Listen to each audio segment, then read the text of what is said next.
Yes, go ahead.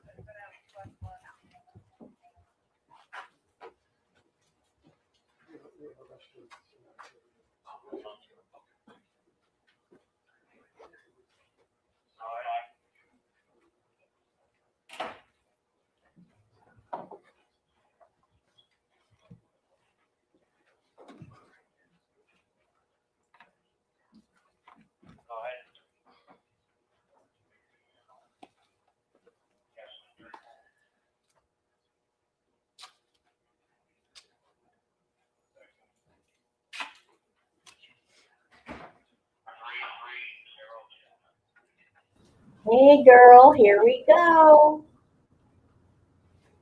Hold on. Must prove three things beyond a reasonable doubt. First, that the defendant intentionally applied pressure on the throat or neck of Mila Adams. Second, that the pressure was substantial. And third, that the pressure interfered with the normal breathing.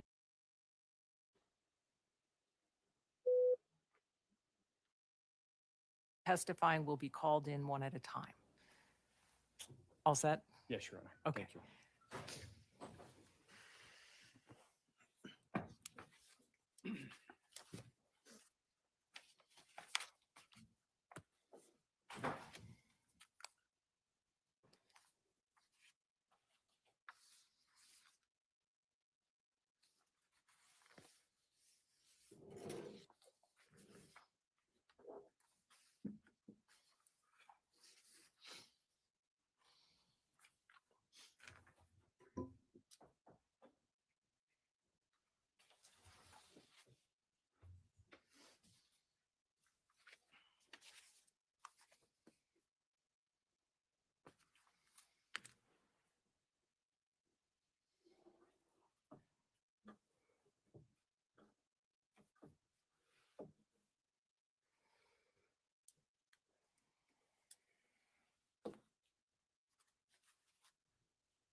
All rise, jurors enter.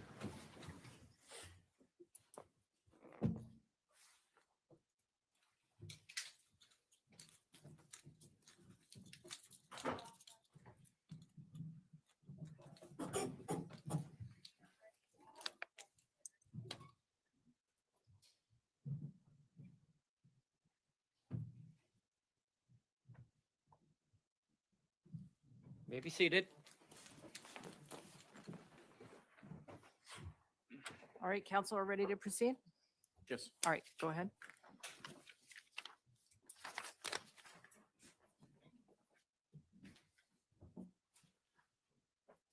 Good morning. My name is Drew Virtue. I introduced myself earlier when we had a large group, and now that it's a smaller group, I just wanted to reintroduce myself again. To give you some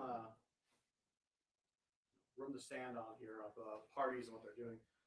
My name is Drew Virtue. I'm the prosecutor, meaning I'm going to be presenting evidence supporting the defendant's guilt. Defense counsel will be representing their client. We'll have the clerk here, whose job it is to create a complete record of this case, both for the recording as well as writing things down when need be. The court officers who are up and about are here to make sure that we're safe, as well as help people kind of figure out where they need to go. The judge's job is to, kind of clunky term from law school, be the master of the law. And that leaves you guys, which equally clunky term for the jury is the master of the facts. It's the idea that it's your job, it's your exclusive job, your special job to determine the facts at stake that we're talking about, what actually happened. And this is concerning about what happened on December 2nd of 2025. Now, you're going to have an opportunity to hear from some witnesses. You're going to have an opportunity to hear from Miss Mila Adams. She'll tell you about her career as a private chef. She'll tell you how she came to know the defendant, about how she came to be working as a chef for him. She'll tell you about her experience working for Mr. Diggs. I expect she'll tell you about a disagreement she had with some members of his staff.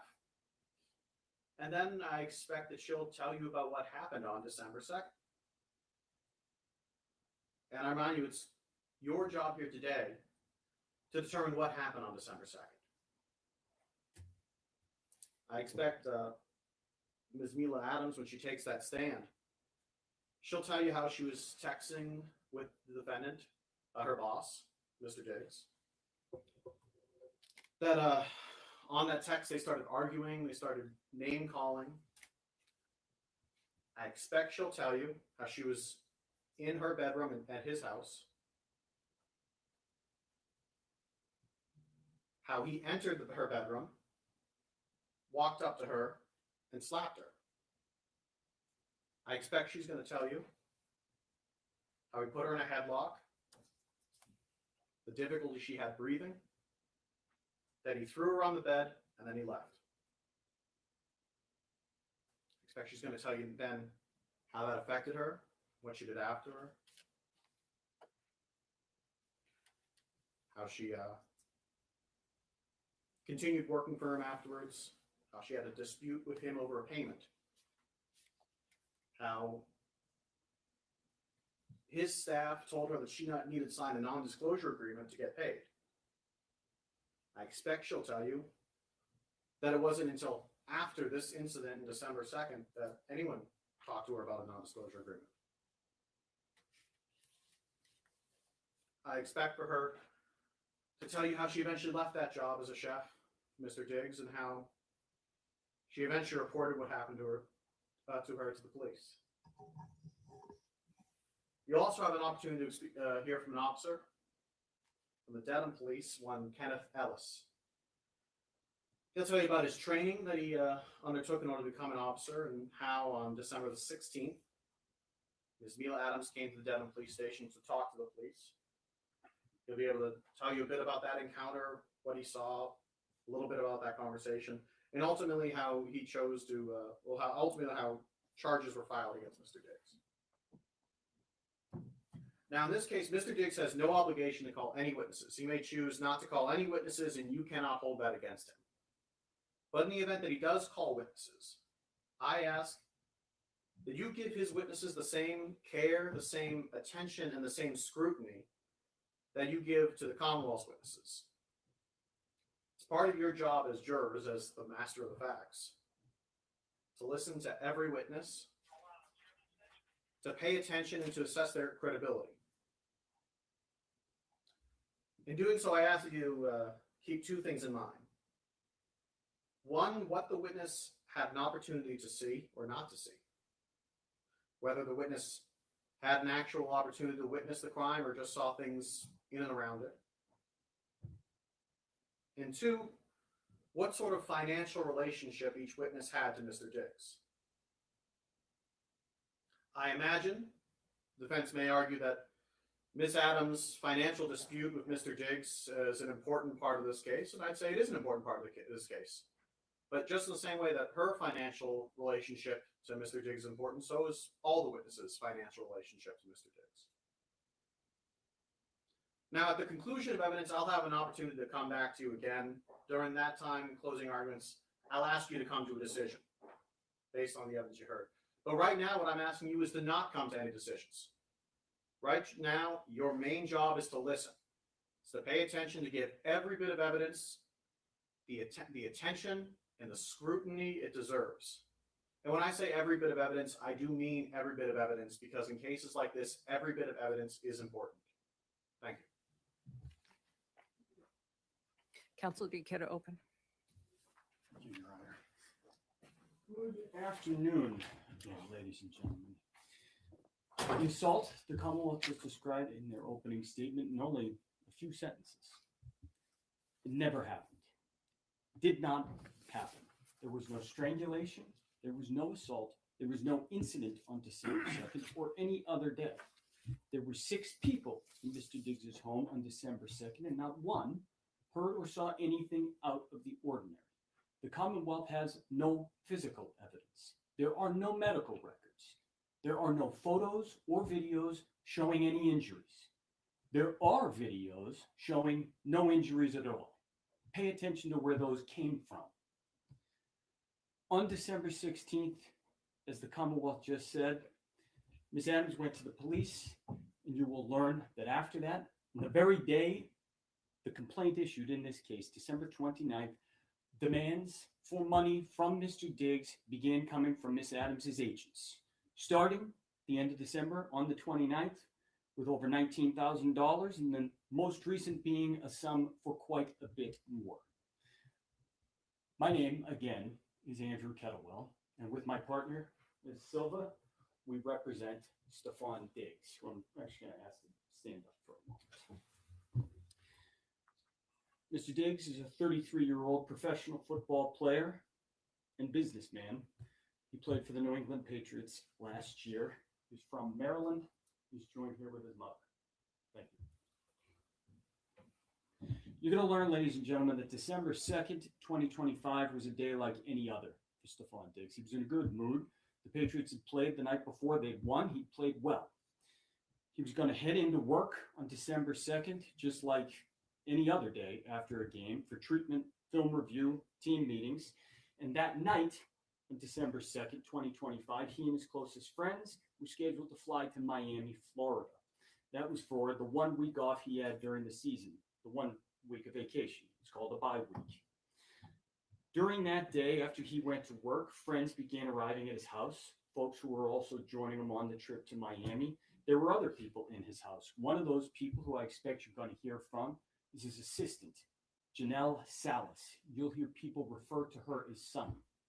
You're going to hear from Miss Salas that for the entire afternoon, she was in Mr. Diggs' home in Dedham on Schoolmaster Street, sitting in the kind of main area, living room, kitchen area, watching people come and go.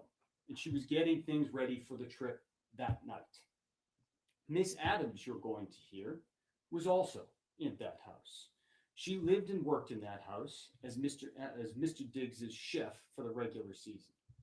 And that was from July 2025 to December 2025. That morning, Miss Adams was not happy. Instead, she was quietly seething about being left off that trip to Miami. I mentioned they were going to Miami that night and that Mr. Diggs is a businessman. In Miami, you're going to hear that there was an art show where a furniture line he collaborated with a person on was being displayed. But also in Miami, you're going to hear that Mr. Diggs had a birthday party. He had just turned 33, and that there was a week's worth of fun. And Miss Adams initially was expected to be on the trip, but she had been left off. She'd been left off because she'd spent the previous several days feuding with that business partner from the furniture line who was in Miami. And that person's name is Lindsay. I'm going to get back to that in one moment. Why was Miss Adams so frustrated that morning? Why was she so upset about Mr. Diggs taking Miss Lindsay's side in a feud over hers? It's because Miss Adams wasn't just a chef. She had known Mr. Diggs for years previous to ever working for him. They had been friends, and at times they'd been friends with benefits. That relationship had led to Miss Adams getting the job to cook for Mr. Diggs. She got to live in the house. She went to games. She sat with the owners of an NFL team, went to parties. She was paid $2,000 a week in reimbursement for what she claimed she spent on groceries. And she had plenty of opportunity to talk to Mr. Diggs about trying to get him to invest in her to open her dream restaurant. As that season wore on, her place in Mr. Diggs' circle began to slip. And things came to a head in late November when that issue that I just mentioned, the feud between her and this person named Lindsay, popped up. That feud, it's about an anonymous blog post that was posted on the internet. Lindsay said that Miss Adams posted it. Miss Adams said Lindsay was the problem. The blog, the drama, all of that, it's not important to this case. What is important is that by December 2nd, 2025, Miss Adams was furious. She was upset about being left off the trip. She was upset about Mr. Diggs taking Lindsay's side over her in that argument. And so while he was at work, she was at the house. And you will see the text messages, I expect, that she sent to him that morning. You'll see her frustration boiled over. A quick word about those text messages. I expect you're going to see most, if not all, of these messages. And there's some language in there that is not typically courtroom appropriate. There's cursing, there's slang. The one thing I ask of you is that you don't let the way that the messages, the two parties in the messages communicated with one another, interfere with your ability to understand the content and to understand their importance. Because you're going to see what that exchange was about. You're going to see it was about this dispute about Miss Adams being left off the Miami trip and about Mr. Diggs picking somebody else's side over her. And you're going to hear why that's important. Because as I said, Miss Adams went to the Denton Police Department on December 16th. And she made her report. And she told them the argument on December 2nd was about money. She told them that's what the fight was about over text and in real life. And that's how things got out of hand. She didn't mention Miami. Listen to what else she didn't mention. And 2 days later, she sent the Denton Police Department a screenshot of the text messages she said, and you just heard the Commonwealth say, led into that fight. Led over the phone to Mr. Diggs, coming into her room and committing this offense. And you're going to see those messages that she sent to the Denton Police. And I expect that what the evidence is going to show you after you've seen those, after you've seen all the messages that she did not show to the Denton Police, the evidence is going to show you that she curated the messages. She omitted some, she removed other messages before she sent them to the Denton Police to fit her narrative. By the way, on December 2nd, she indicated to the police as well that she had not been paid for November. You're going to hear a little bit about her payment and about her paperwork. We'll get to that in one moment. A few of the people who you're going to hear from in this trial, many of them do work or have been associated with Mr. Diggs. Sonny, his assistant, is one of the witnesses you're going to hear from. I indicated to you she was inside the home that day, sitting in the living room, watching people come and go, doing her job like normal. She personally spoke to Miss Adams throughout that day, and she'll tell you what she observed. You're going to hear from other folks who talked or texted with Miss Adams that day as well. You're going to learn that Mr. Diggs had a scheduled day. He was at work in Foxborough, and even after he got back from work, he had a set schedule. He had an IV treatment for 1 hour and a 2-hour massage that followed. Following that, as I said, they were getting on the airplane and they were flying to Miami. As for Miss Adams, what you'll hear is that there was nothing out of the ordinary. She was normal. She cooked dinner for Mr. Diggs on December 2nd. She chatted on the phone and spent the afternoon and early evening in the house. And that night, she flew to New York City to spend her week off with friends. Now, I've said normal a few times already in this case. Let me pause and tell you what normal was like in the Diggs house. Mr. Diggs is a highly regarded professional athlete. He owns a clothing line, a furniture line that I've already mentioned, and other businesses. And he's a public figure. He's a coterie of family, friends, and staff around him at all times. Good professional athletes are paid very well in this country, and Mr. Diggs is very good at his job. He has the means to support his friends, family, and staff, and he takes good care of his people. You're going to hear that on December 2nd, he was taking his entire entourage on an airplane down to Miami and putting them up for weeks' worth of events and parties, and that wasn't even out of the ordinary. So normal in the Mr. Diggs house is a little bit different from normal in your house or mine. But just like any other person in this country, rich or poor, Mr. Diggs sits here an innocent man. And any preconceptions or feelings you have about athletes, wealth, or anything else, you have to put aside and not let interfere with the oath you just took as jurors. So we've talked about December 2nd because that's the day Miss Adams claimed this incident occurred. You're going to hear about other days as well. You'll hear a little bit, like I said, about that November blog incident because it led up to the text exchange on December 2nd. The text exchange, the Commonwealth just told you, led into this physical assault that Miss Adams claims occurred. You also heard a moment ago that she flew to New York City that night. And I expect that you're going to hear from the people she stayed with in New York City. Their names are Shai Charles and Natalia Moses. They're both hairstylists who live in New York City, and you're going to see videos from Miss Adams' trip to New York City. Videos recorded only hours after she had landed, hours after this alleged incident had occurred. Videos from later that week, the next day, and a few days after that. And when you hear about those videos, ask yourself, what am I seeing? Where did the information come from? And what can it tell me? Ask yourself whether what is depicted on those videos is consistent with the Commonwealth's theory that Miss Adams was brutally assaulted by a professional athlete in her bedroom on December 2nd. Ask yourself, what would you expect to see from what the Commonwealth just described in a person's demeanor and physically on their body? There's an old axiom that the simplest answer that accounts for all the facts, that is the true answer. See if the Commonwealth's theory accounts for all of the evidence that you're going to get to see over the next day and a half. One other thing that you are going to hear, the Commonwealth mentioned it briefly for a moment there, was that Miss Adams returned to the house in Dedham. You're going to learn that happened on December 9th, 1 week after she went to New York City. One thing you will learn about that return is that on December 16th, she told the police that she was only going there to pack her things. The evidence will show you that that was not true. She actually went back to work just like nothing had happened. Pay very close attention to the details surrounding her return on December 9th.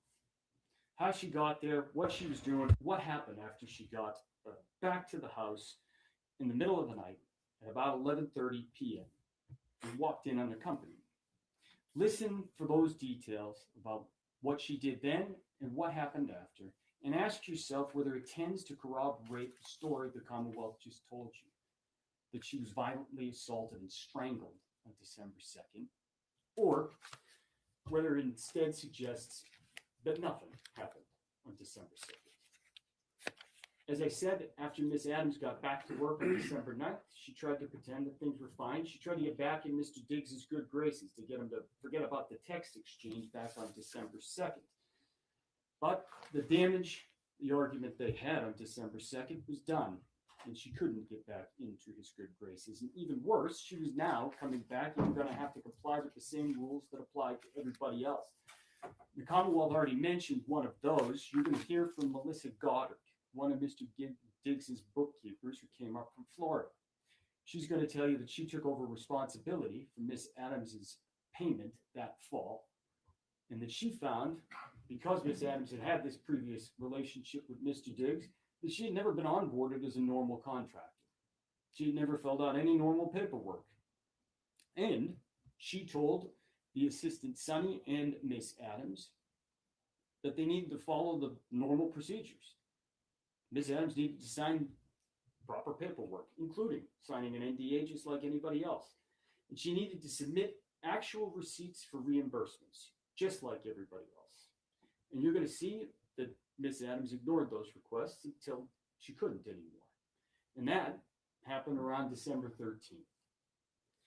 On December 13th, you're going to learn Miss Adams got an email about that paperwork, and she got upset. She got mad again, and there was another barrage of angry text messages to Mr. Diggs. And this time, she wound up getting herself fired for good. I expect that you're going to end up seeing those messages as well. Messages the police weren't told about, because the police weren't told she went back to work after December 9th. This time, some of those messages actually were about money, but also still the same Lindsay blog post issue of Mr. Diggs picking someone over her.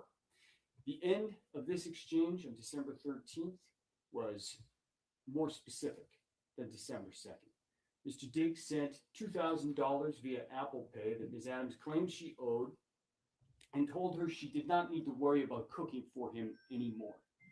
She was out, and this time she knew there was no getting back in. And listen to what happened when you hear the evidence after that, after December 13th. 3 days later, as you've already heard, Miss Adams went to the police. She didn't tell them about December 13th or that she'd been fired. Instead, she told them a made-up story.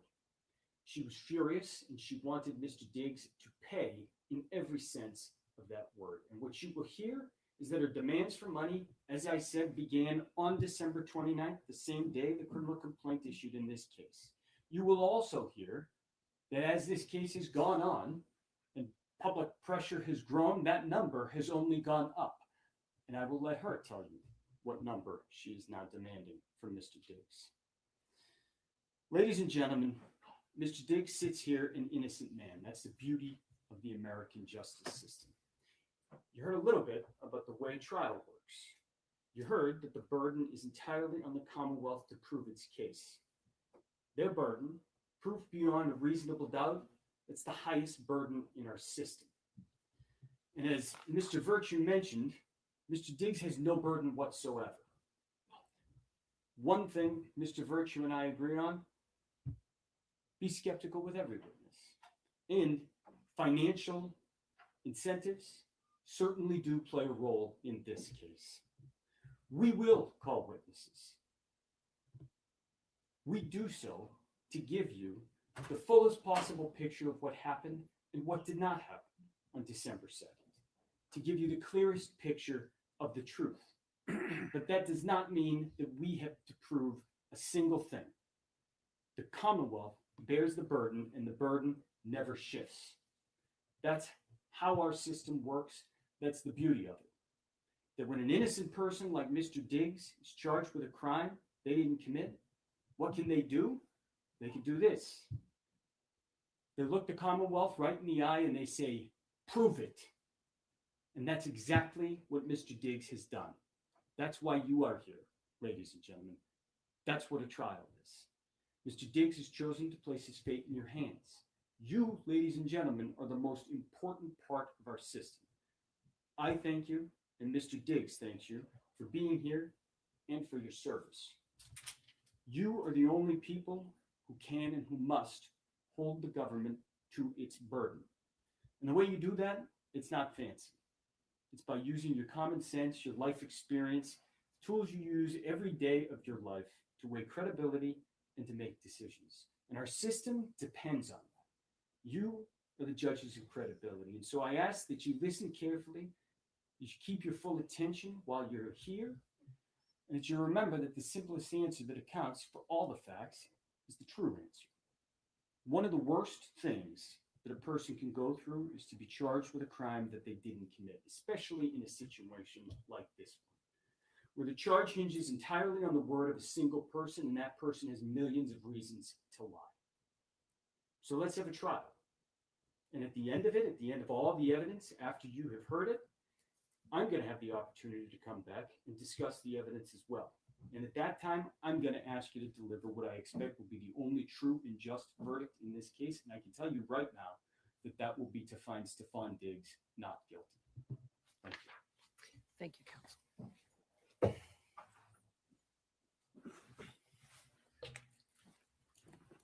Your Honor, the Commonwealth will call Mila Adams to the stand.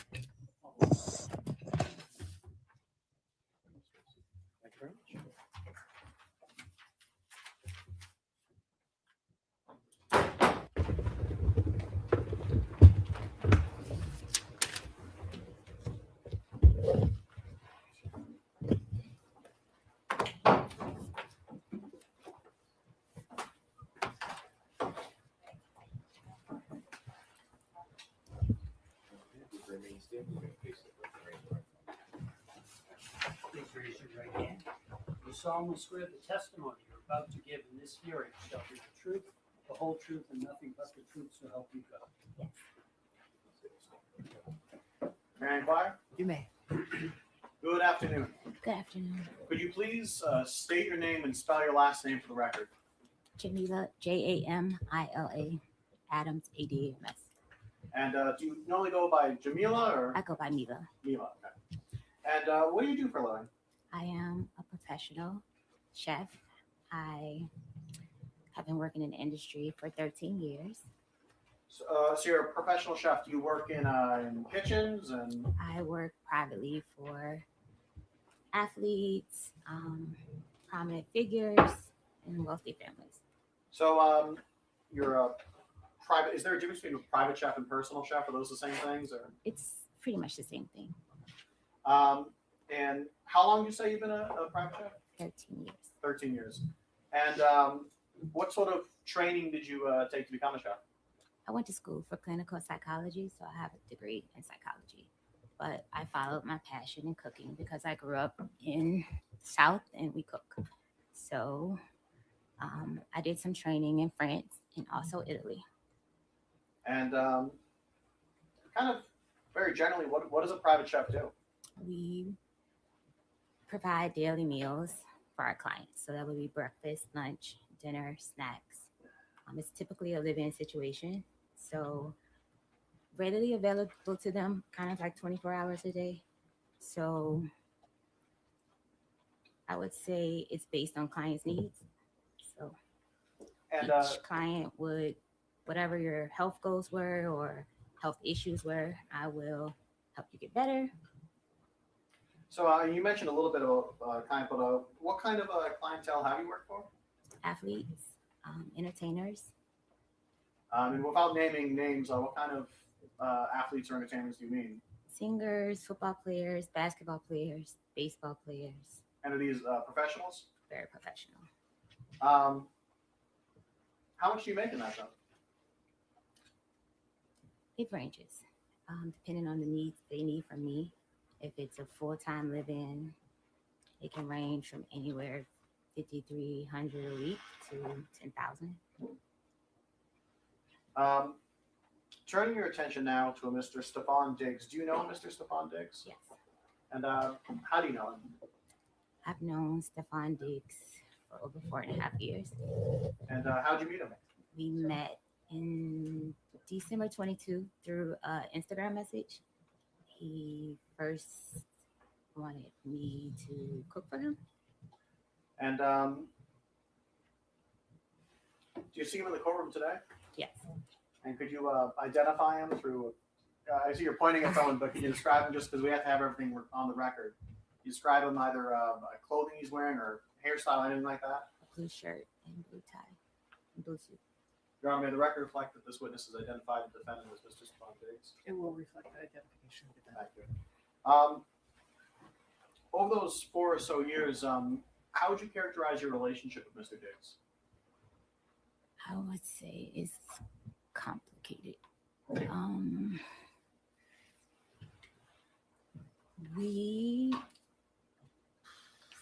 We had it started out as friends. We met. It started out as friends, became sexual, and we would meet up, hang out, and we decided I would come work for him like February of 2025. So you said February 2025, you and he talked about you working for him, Yes. and that's as a private chef. Yes. What were the sort of terms of your employment? Like were you going to be living with him? Yes. And how many meals or what was it like working for him?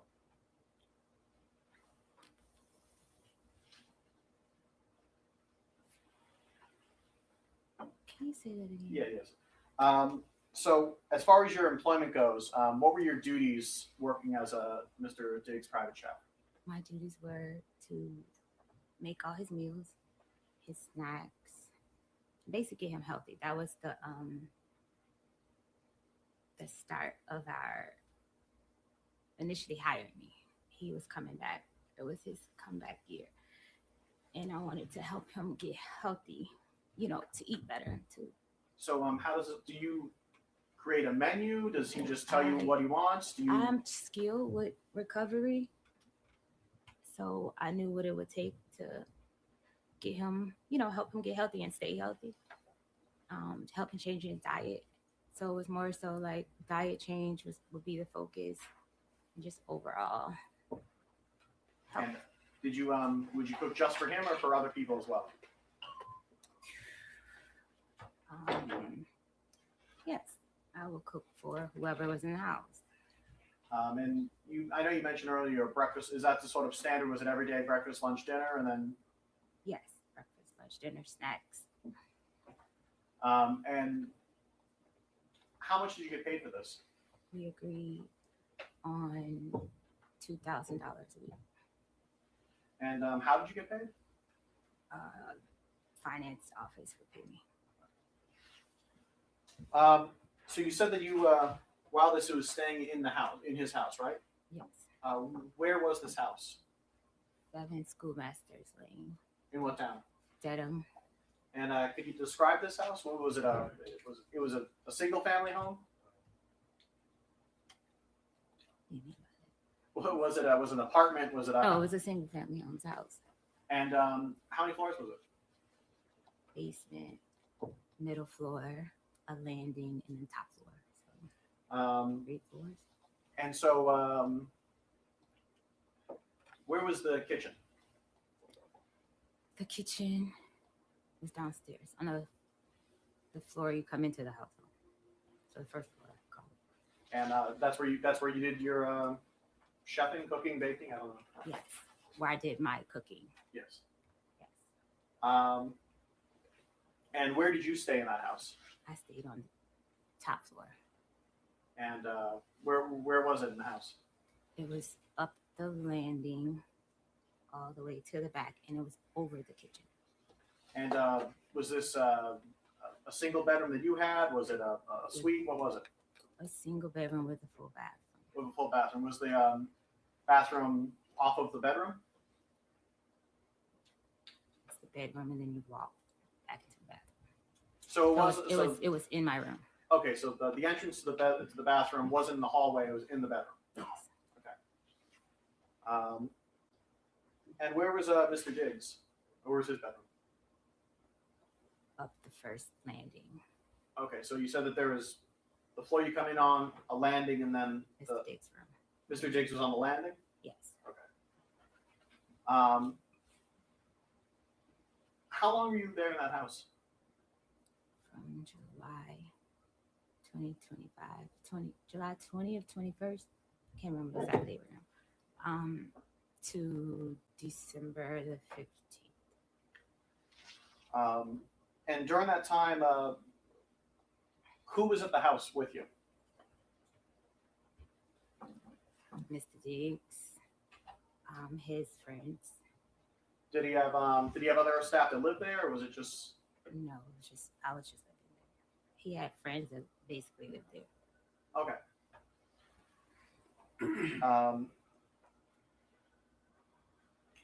And while you were living there, was it a kind of regular schedule or thing? How did that work? Yes, he gets a different schedule by the week, but it will change by the day sometimes. Sometimes he will have to go in later or earlier. So I will often ask at night what time you have to be at work, so I can have breakfast prepared for him to take. Turning your attention now to November. Around November, did any sort of friction occur between members of his staff? Yes. And what was that? Friction. Say that again. Did Friction it- to his friction. was there any sort of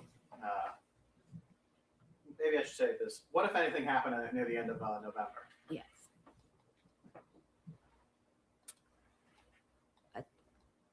A Instagram DM message was sent to his child's mother's friend, and this message was stating that I was telling his personal business of women that he was sleeping with that worked with us, that worked with me, and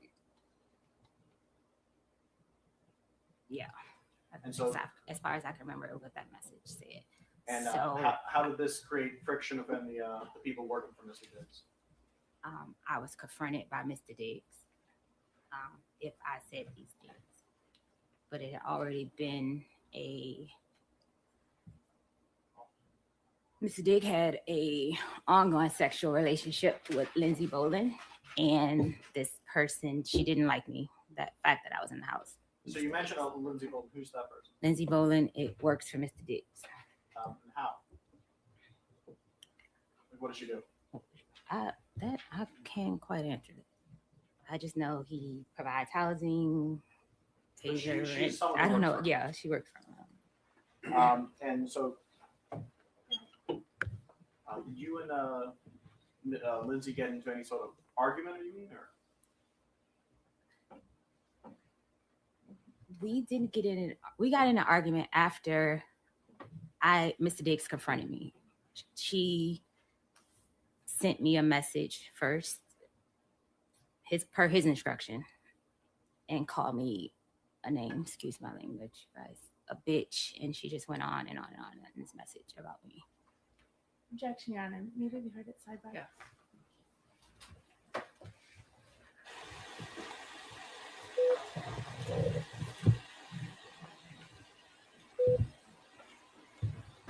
Oh, I hate that white noise.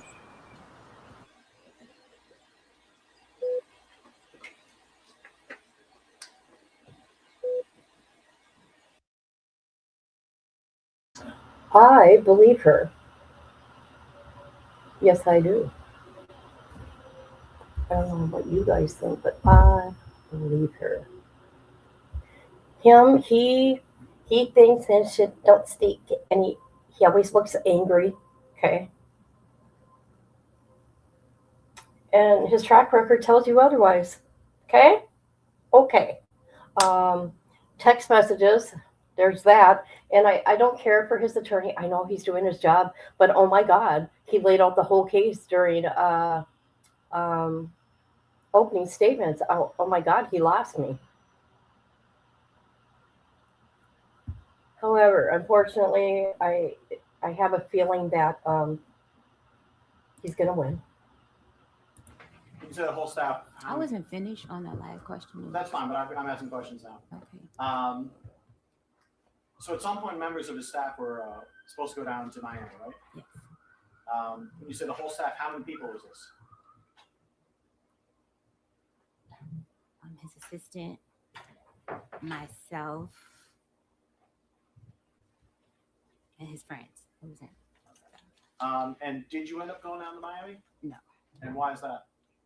Mr. Dix told me that I couldn't go because me and her had an issue from November 26th issue.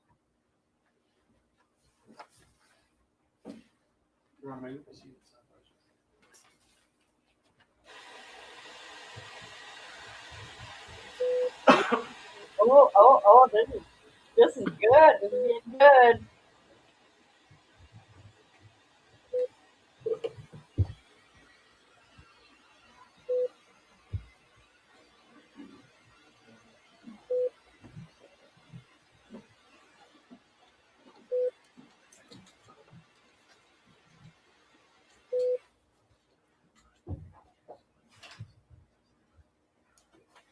All right, jurors, at this point, we are approaching the luncheon recess, so I am going to release you to the lunch break.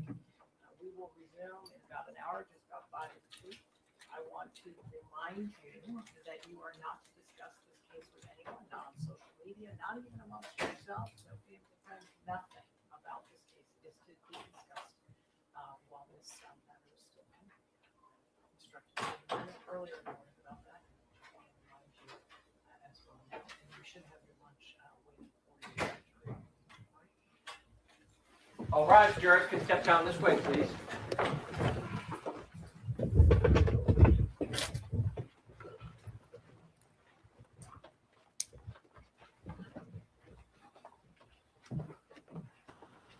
Because there was an objection.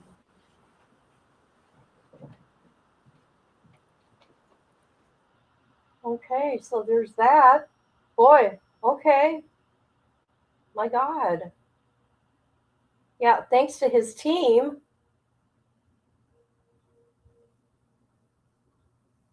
What, get a half an hour?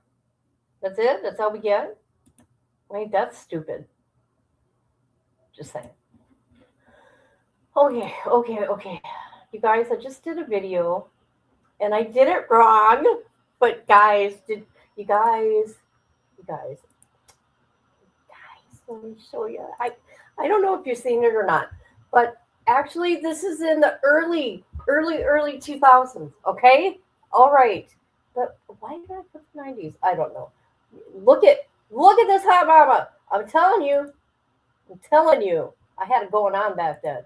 Check it out. I'm gonna break a little bit. No, I don't look like that no more. However, it's me. Okay, this is me in my wild. All right, let's watch it. All right. Oh, hold on. It's not the 90s. I gotta fix that. It's the early 2000s. Well, could it be 1999? Okay.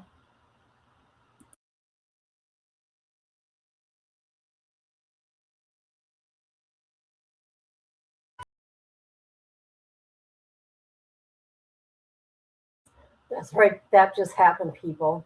That just happened. All right. Where are we gonna go to now? Oh my god. Oh my god. Their lunch is for an hour. Oh my god. Hell to the no, no, no, no. It's too long. It's too long. Thank you. Okay, me and my hot self back in the day. Heck yeah. And then you get old. And then you get old. Okay? And then you get old.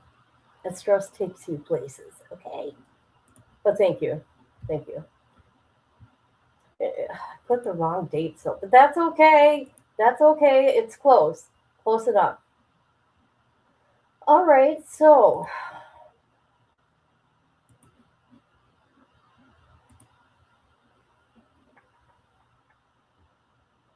what do we want to do? I have an appointment at 7:15, so I'm leaving at 7 o'clock.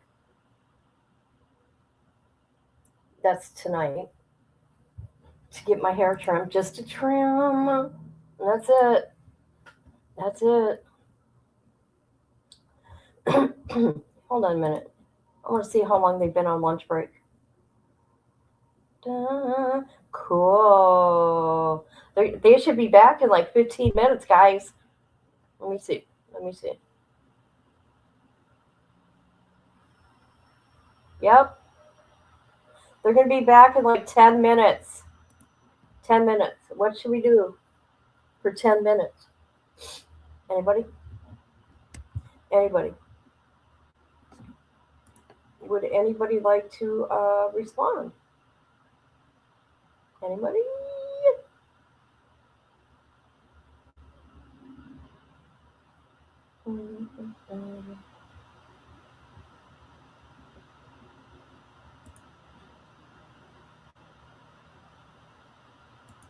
I don't even know. I don't know what to say. People, speak to me when I'm talking. I feel like I'm talking to myself. So I watched Vegas Profile Stories. He's a very, very, very, very nice man last night.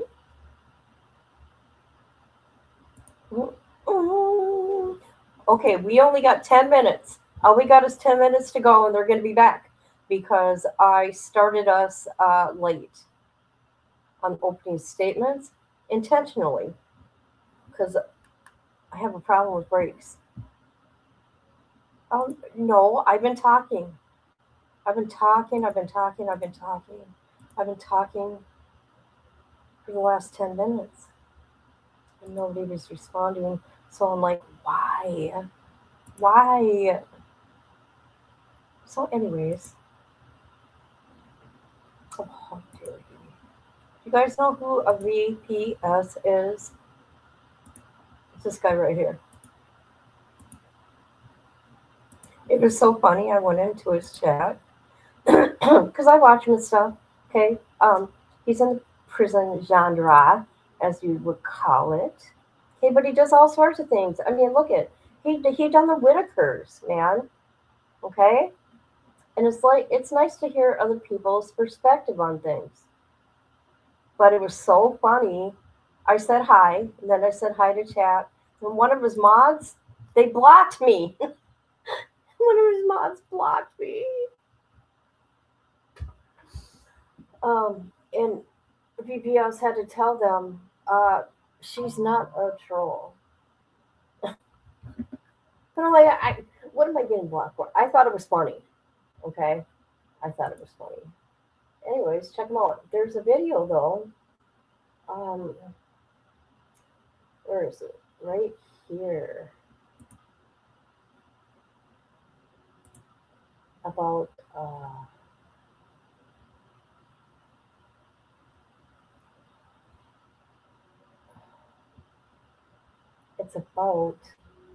it's breakdown and footage of the Serenio's hit on Aryan warriors.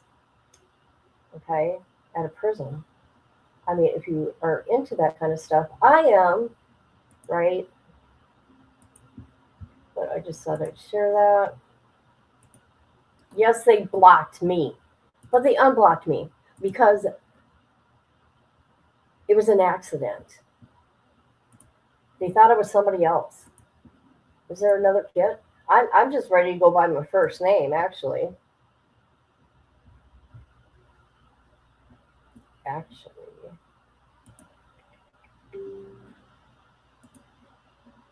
So, anyways, I got a lot going on. What do you guys got going on?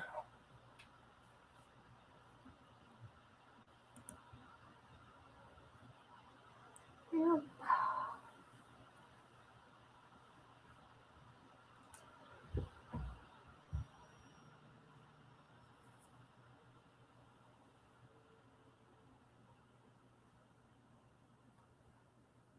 Sorry, I'm putting my hair in a pony.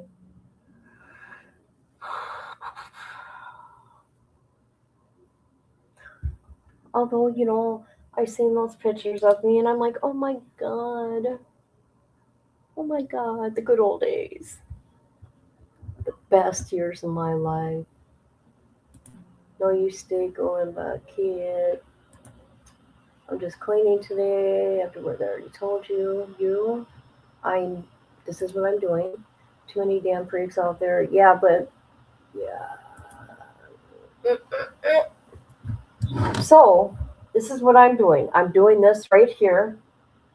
I'm staring at a wall, looking at my dog, looking out the window, trying to get this pain to go away. And then I'm leaving at 7 o'clock tonight. Yeah. I wanted to cancel my appointment, but if you cancel, they take $25 from you because you got to put a card on, on whatever. I've been going there for years. Damn it. Yeah, I know. I deal with it. I deal with freaks.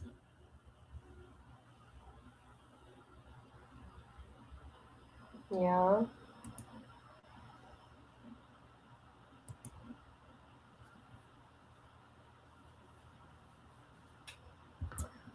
Yeah. Come on, get back, people. I am just one person that I do not have, like, patience. I do, but I don't. In certain situations like this is annoying.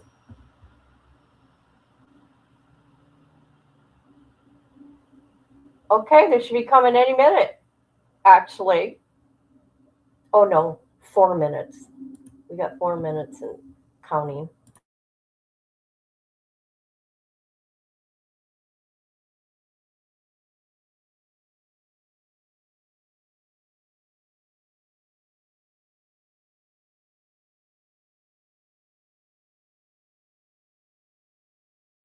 My phone just dinged, so I had to look.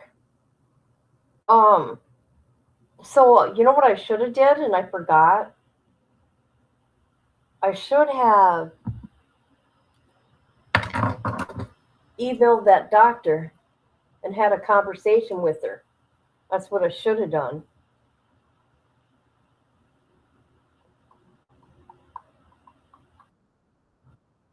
Oh, oh, here we go.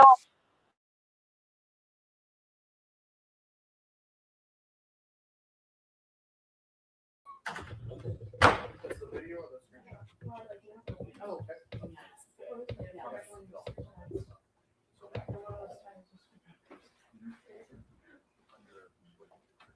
now you're on exhibit 11. So I call that exhibit 11. Makes sense to me? Well, what's going on there?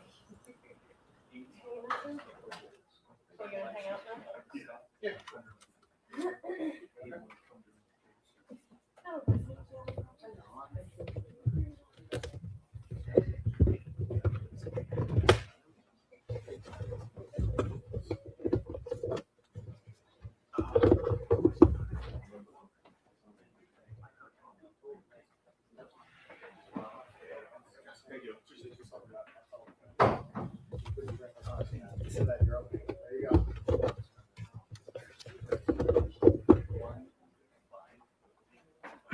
Yeah, okay, yeah. Thank you. So in here will be exhibits 5 to 11. Oh, glad you got that. Oh, it also has the. So features. to, Okay, later, perfect. Okay. send you over the card at 3 o'clock so that you help everybody. Yeah. Do everything at once. Everything is ready. It's gonna be too much meeting. Right. Three, bring up the card. Most of them need this. Okay. Just put the card in there, give it to them. Okay. What was that? 25. Just make the other. Anyone that has this by this Say card. within 3:15-ish. So that way we can just break it up and not do everything at once. Make sense? I do have my camera in here with me too. I can feed it out, or we could just give them the card and give them the reader. I think that we just passed it. Okay. Yeah, you're right. Instead of just sitting there for an hour. Yeah. We'll do. So once you start maybe an hour into it, I'll give you a call, you run out and do that.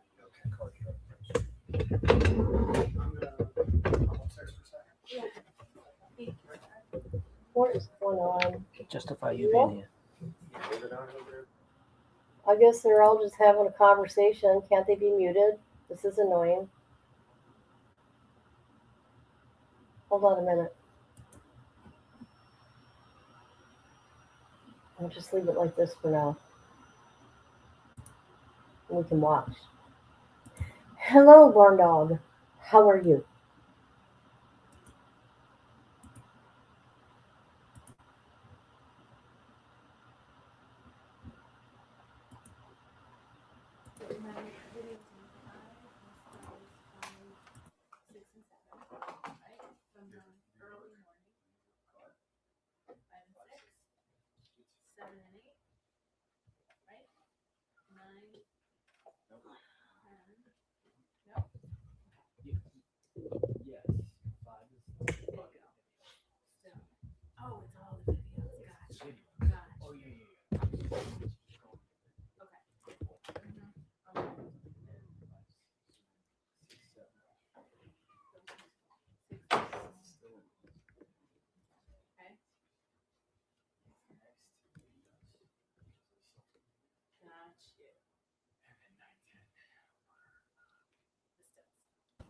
All right, now we get to look at the clock. Hey.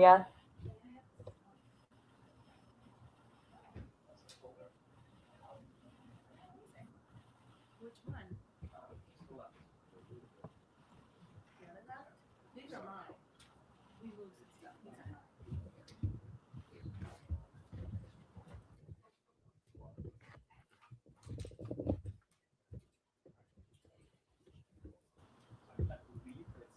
You be careful. You be careful.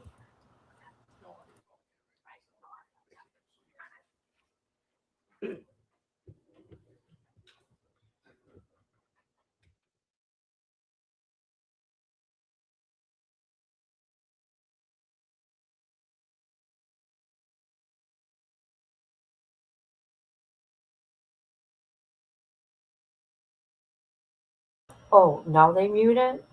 Now they mute it? Okay.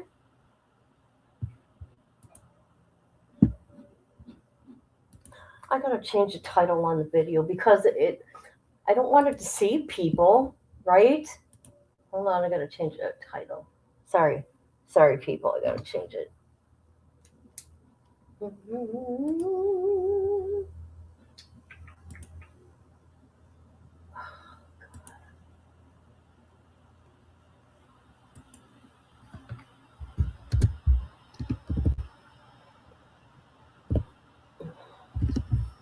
There we go.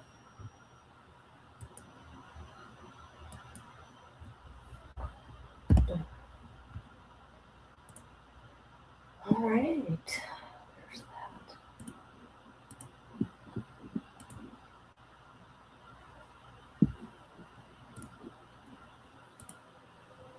Barn Dog, what are you up to?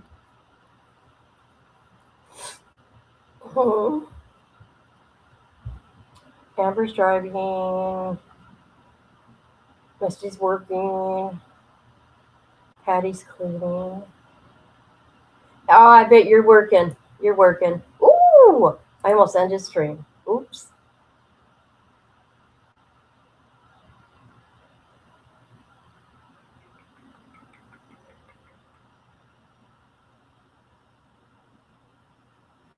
I want to show you guys something, but I can't because if I do, then it's going to start a bunch of shit, and I can't do it right now, people. I just can't do it. Shit.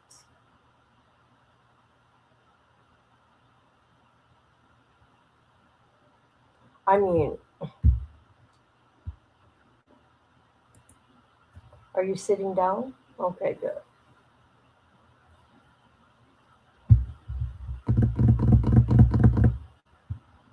Look at this.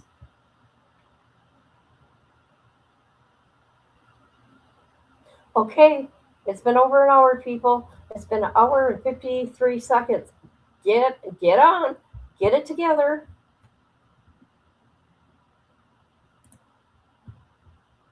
And I started late. Intentionally.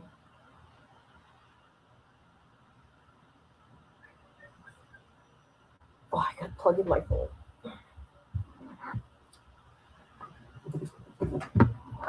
Gonna make some noise here, people. Don't get alarmed. Don't get alarmed.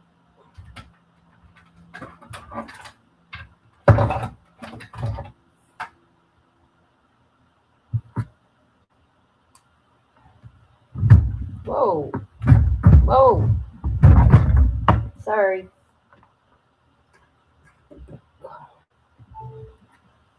I got to get one of those charging stations that, is for everything at one time. Because changing cords for different things is stupid. For real. For reals.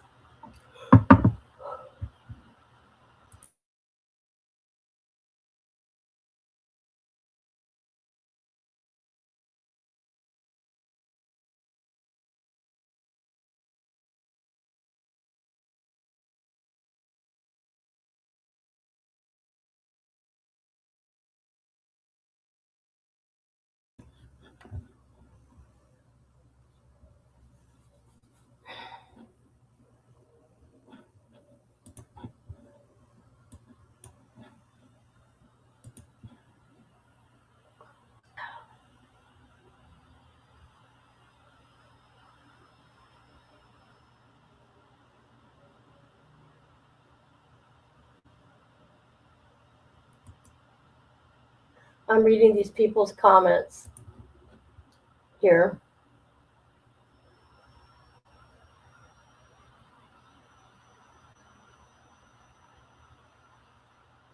See, I don't trust him. I think he's a little brat. I think he thinks his shit don't stink. He was humble when he was with the Vikings, and then he got he's too good for everybody. Even Cardi B, for that matter. Just saying.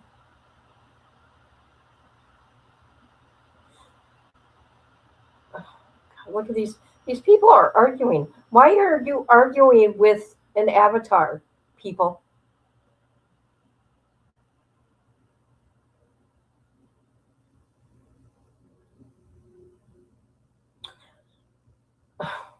Okay.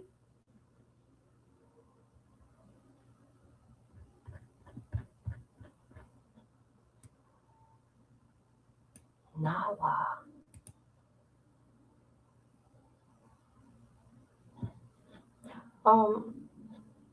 Hello? Anybody? What? All right. Here we go.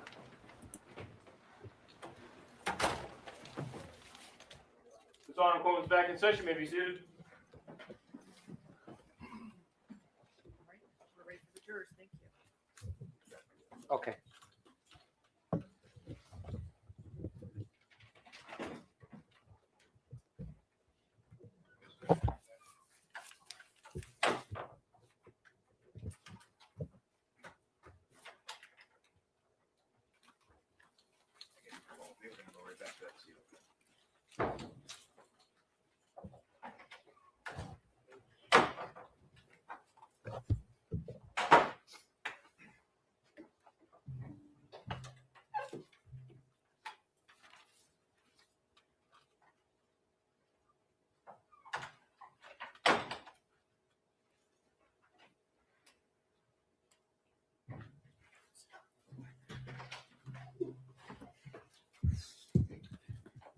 Court, all rise. Jurors entering.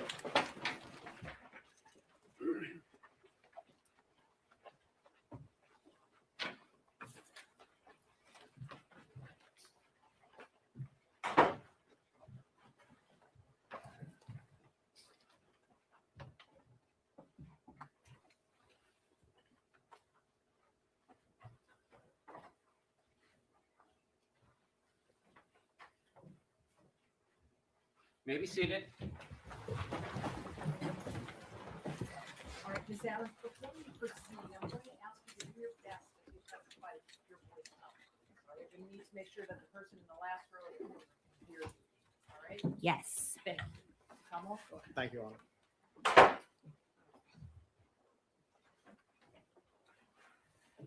Ms. Adams, can I now turn your attention towards the date of December 2nd? Yes. Were you still employed by Mr. Diggs at this time? Yes.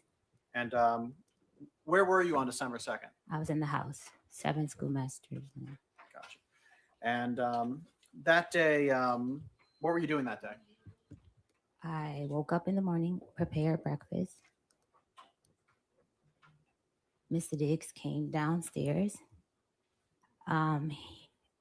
He asked me what was I doing for the week, and I asked him, "Oh, so you weren't going to tell me that I wasn't able to come to Art Basel?" And he explained why, and it was because of the situation with me and the other coworker, Lindsay Bolin.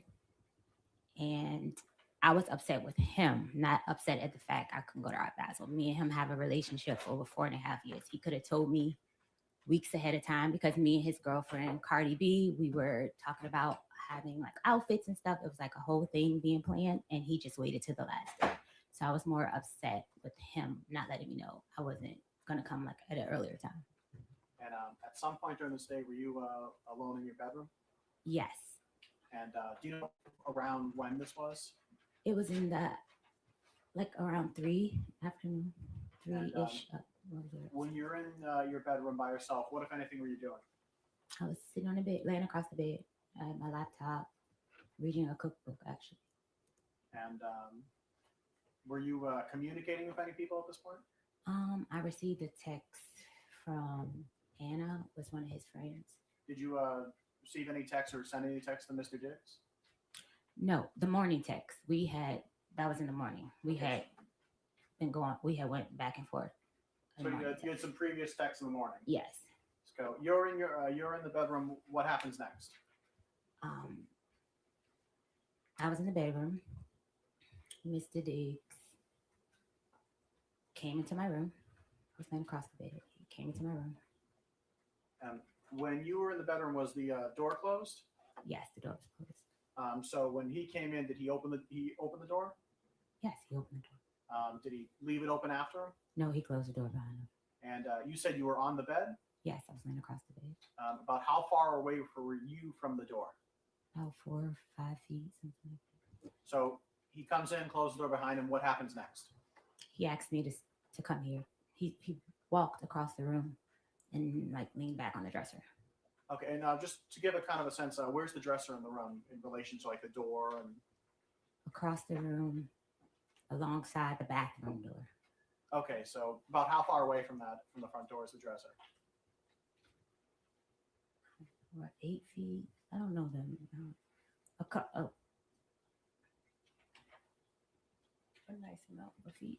Okay, so some amount of distance from it. You know, you said he leans against the dresser.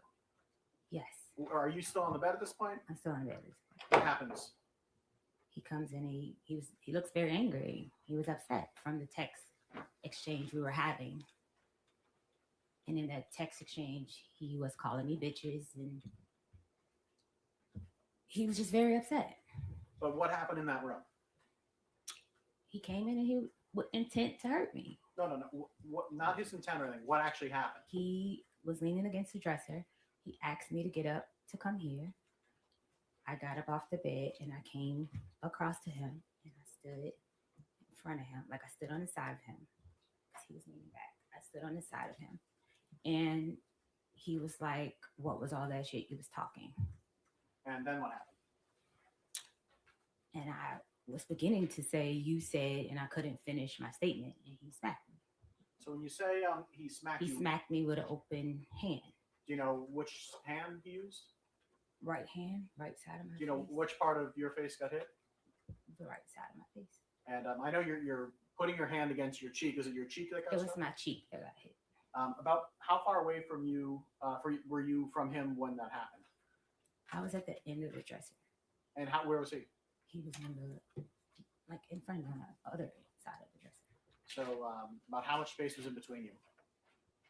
Maybe 3 feet, 4 feet. So you said that he I want to use the word. Did you say smack or slap? I don't know what the word was. Smack. So he smacked you, Yeah. and then what happened? I went to try to like block him, like push him like this, like stop him. So again, I see you're pushing your hands out. I pushed up. He's way taller than me. I pushed up for him How to tall are you? 4'11", 5 feet. And how tall is he? Do you know?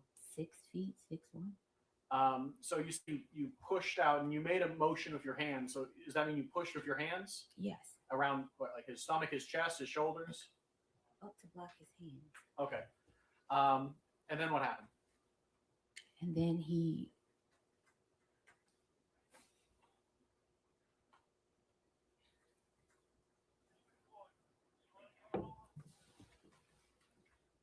Can I have a second? Can I have a second? Yes, you can.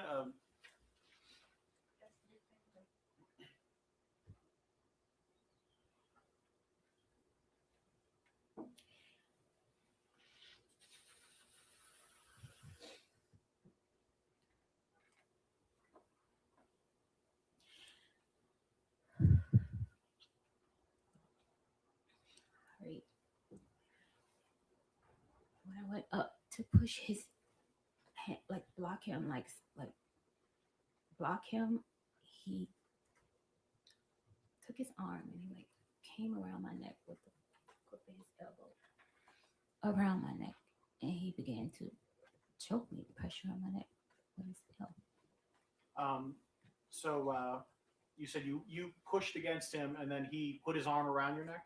Yes, Do you know? Were you facing away from him? I was facing him. You were facing him. He put his arm around your neck. Yes, he like spun me around. He spun you around. Yeah, like he. I will have to show you more so than I can describe it. Describe it as best you can. I was standing in front of him. When he slapped me, I went to like try to hit him back like this. And then it was like he tackled me. Like got me to try to keep from pushing him or protecting myself. And he put his arm around my neck like this and he was choking me. So you ended up in a position where his like forearm or bicep was around your neck. Yes. And you said he choked you. What exactly did he put pressure on your neck? Yes, he put pressure. And were you able to breathe? At first, and it kept getting tighter. So were you able to breathe? No, About how long were you in this position? I would say roughly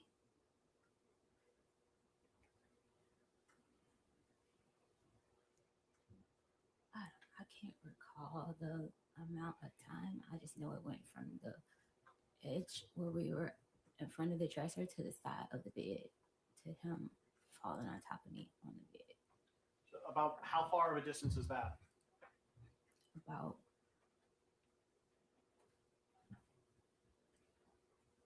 maybe 4 or 5 feet, something like that, 5, 6 feet. At some point, did he let you go? Yeah, he let me go. When we got to the side of the bed, I was pushing back. I started to do a move that I saw off of social media. He said to me, that shit is not going to work. So you say you tried to do There a was a move. defensive move where you try to put your hands underneath the person that's trying to choke you. It's like something I saw on a women defensive page or something. And he said that shit you see on Instagram is not going to work. And that's when he got tighter. Like the more I was trying to put his hand, he got tighter. And then what happened? And then I was pushing back. And then he like fell down on top of me on the bed because I was on the side of the bed. And it was like, he was like letting me, like, I guess he was about to let me go. But as he was getting up, he like pulled my hair. And he was like, yeah, I thought so. And then what happened? He got up off of me, off the bed behind me, and he walked around the bed. I told him I still haven't got paid. He said lies. And he was like, so what are you doing? So what are you doing for the week? And I was like, I'm staying here. He said, I don't want anyone in my house. I don't want anyone here. I was like, okay, so who's going to get my ticket? He said, who always gets your ticket? And that's it. He walked out of the room. So from the moment he entered the room to the moment he left, about how much time went by?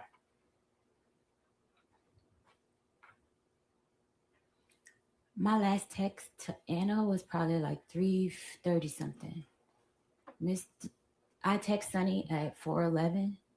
So it was between that time because I didn't have plans. I didn't have money to go anywhere to travel. I know. I know, but just the question was about how long time.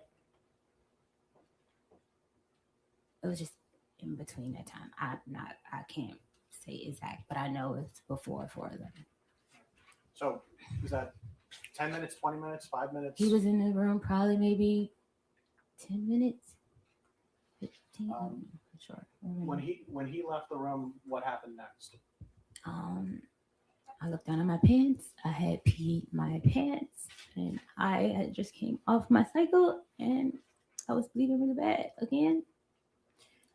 I guess because I was so scared, I changed my pants and I cleaned up myself, and I came back in the room, and that's when I text Sunny to get my flight.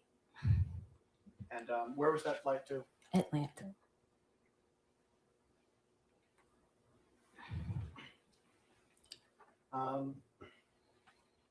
At some point, did you exit your? When you said you went to your bathroom, is that the bathroom that's connected to the bedroom, right? Yes. At some point, did you leave out your bedroom again? I didn't leave out my bedroom till later in the afternoon. But so at some point later on, you did. Do you know about how long you stayed there? In my bedroom? A while, because I was trying to figure out what I was going to do. So at some point though, that later on that day, you exited out of the bedroom. Yes. And what did you do next? When I exited out of the bedroom? Yeah. While I was in my bedroom, I was packing my clothes to leave. I called another coworker, I would call her, and I just asked her, like, what she was doing, and she was like, I told her I wasn't able to go to Art Basel, and that I was going home, and she was like, oh, you should come here, and I was like, yeah, you know what, I'll come there. When she said here, what does that mean? New York City. So I then proceeded to change my flight to go to New York. And when was that flight going to be? I just know I landed at 10:49. It was a later flight. But it's that day? It's that day, yes. Did you see Mr. Diggs anytime after that happened that day? Yes. And what was that like? He was getting a massage, and I was leaving out by the time I saw him, I was handing over birthday gifts that I had got So when you said you're handing out birthday gifts, who were you handing out birthday to gifts? him. This is a gift that you had already purchased, or Yes, I normally give him a birthday gift every year. when's his birthday? November 28th. Okay, so this was a little bit afterwards. Yeah. So at some point, did you leave this house? Yes. How did you leave to get to the airport? Car, a Uber. All right, and so an Uber came and picked you up and brought you to the airport. Yes. You went to New York. Was it New York City or New York State? New York City. Also New York State, yeah. Hmm. And who did you meet up in New York City? I met up with Shy Charles, and she picked me up from the airport, and we went to pick up her friend Talia, and then we went to her ex-husband's house to pick up something or to do something she had to do. We were there. We ordered wings and watched a movie, watched some videos. And did you tell anyone here about what had happened to you? No, I didn't tell anyone there because they have their own interpersonal sexual relationship. So I wouldn't have never told her anything like that. How long did you stay in New York? I stayed in New York Tuesday to Tuesday, so 7 days a week. And did you come back to Massachusetts? Yes. And did you come back to working for Mr. Diggs? Yes.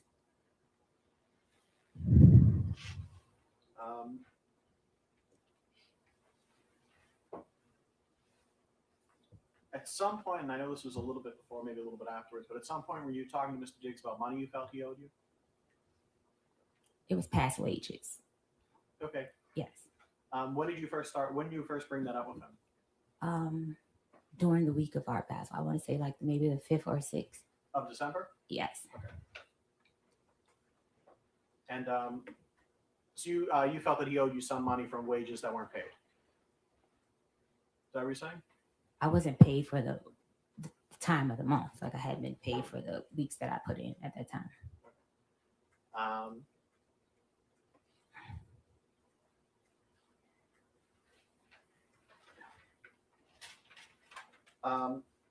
And who did you talk to Mr. Diggs directly, or did you talk to his finance people? Who did you talk to about this? It was a chain of command. Like I would talk to his assistant. But his assistant was under investigation for stealing watches and money. So I don't know if my things. Sustain that portion of the answer will be stricken from the record, and the jurors will disregard it, give it no consideration during deliberation. Please answer the question asked. Commonwealth, next question. Thank you, Your Honor. At some point, did someone from Mr. Diggs bring up a non-disclosure agreement? Yes, Mr. Diggs likes to abuse people and try to hide his abuse. That objection is sustained. That portion of the witness's answer will be stricken, and the jurors will disregard it during your deliberations. You are given no consideration and do not give reason. Next question. At some point, were you given some information about a non-disclosure agreement by someone who worked for Mr. Diggs? Yes. And when was this? A couple days after the assault.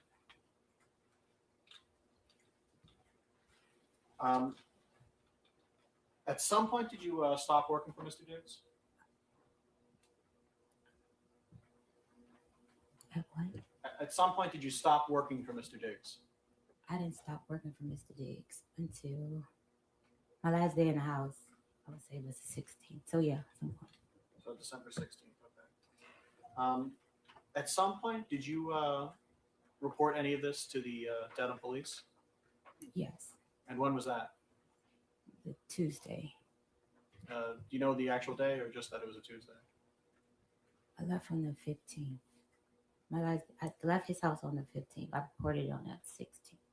Okay, so and did you call the police? Did you go there in person? How did that happen? I went there in person. And what happened when you got there? I was begging for my pay with Mr. Diggs, begging for days, Objection, Your Honor. and he refused to pay me. Objection is sustained. Unfortunately, the response will be stricken under your deliberation. Answer the question asked, raise the question again. At some point, you arrived to the Dedham Police Station. Yes, Did you speak to an officer? yes, I did. And did you tell the officer about what happened on December 2nd? I was very hesitant at first because of his fame and power. So yes, but I Objection, did. Your Honor. Move to strike. The objection is sustained. That comment by the witness will be stricken from the record, and the juror's entry disregarded and not considered in their deliberation. At some point, did you tell the officer about what happened on December 2nd? Yes, I did. And did at any point you provide to the Dedham Police text messages? Yes.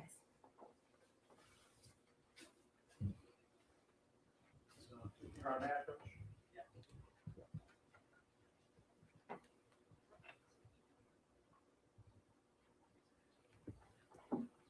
Your Honor, may I approach this witness?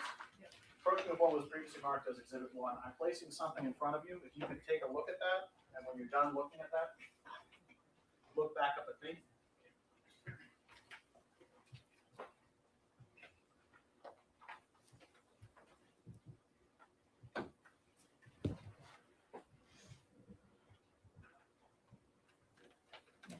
Do you recognize what that is? Yes. What is that? It's a text message exchange between me and Mr. Diggs. And is this the text message exchange that you provided to the Dedham Police? Yes.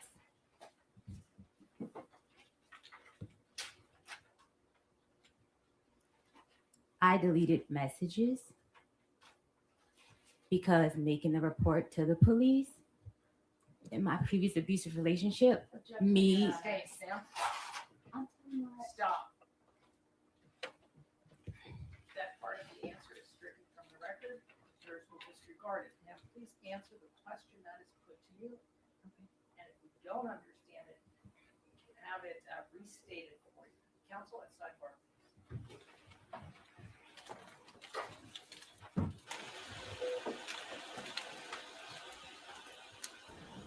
You got to get it together. I mean, if she wants to win this case, we all know he's a piece of shit. Well, I do. Well, no, I don't know him in real life, but you can just tell, okay? And you're right. She's trying to tell some tea, but now ain't the time. After trial would be the time because, you know, then all the news reporters are going to swarm her. Oh, look at that little baby Diggs. That little baby.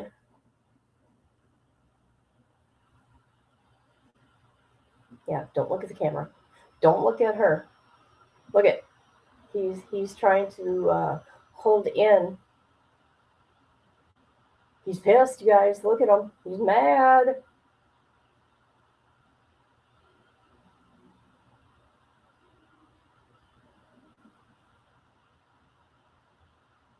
Oh, and there's mommy. There's his mommy. Mommy's with him everywhere he goes. You know, mama's boy. So that tells you everything you need to know. Right there.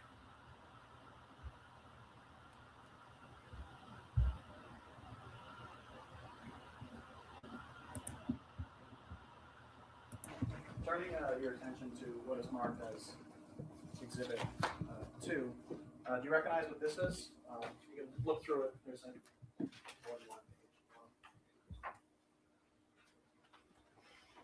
One minute. I recognize it, but the messages is cut off. There's I believe 3 pages to this. 4 pages rather.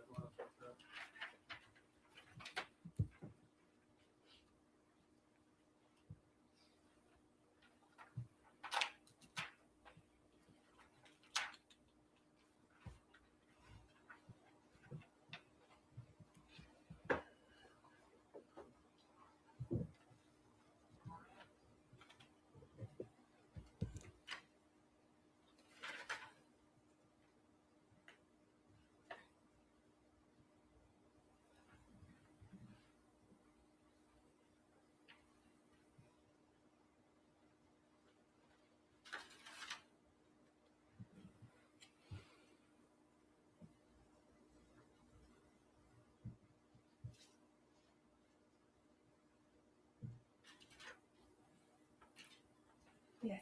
Do you recognize this, what these is? Yes. And what is this? This was in a text exchange Between whom? between me and Mr. Diggs. And when was this text exchange from? The morning into noon on 12/2. Of December 2nd? Yes. Is there a difference between the text messages that you provided to the Dedham police and the text messages that are here? Yes. And what is that difference? I deleted bet and pussy, and I'm ruining that bitch life. Not mistaken. Yeah. And why did you delete those phrases when you provided those text messages to the Dedham police? Because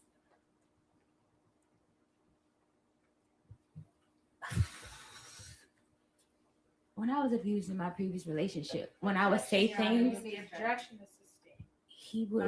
The objection is sustained. There's no question there. Again, the jurors will disregard it. Sidebar.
All rise. Jurors can step down this way, please.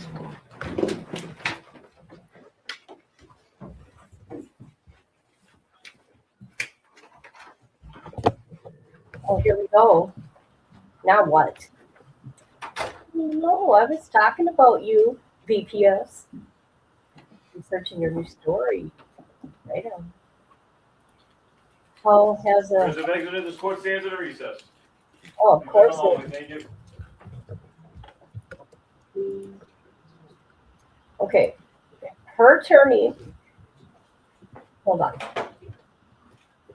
Her attorney, or the prosecutor needs to tell her, just answer my questions. We will get to whatever, right? Because she's hurting her case right now.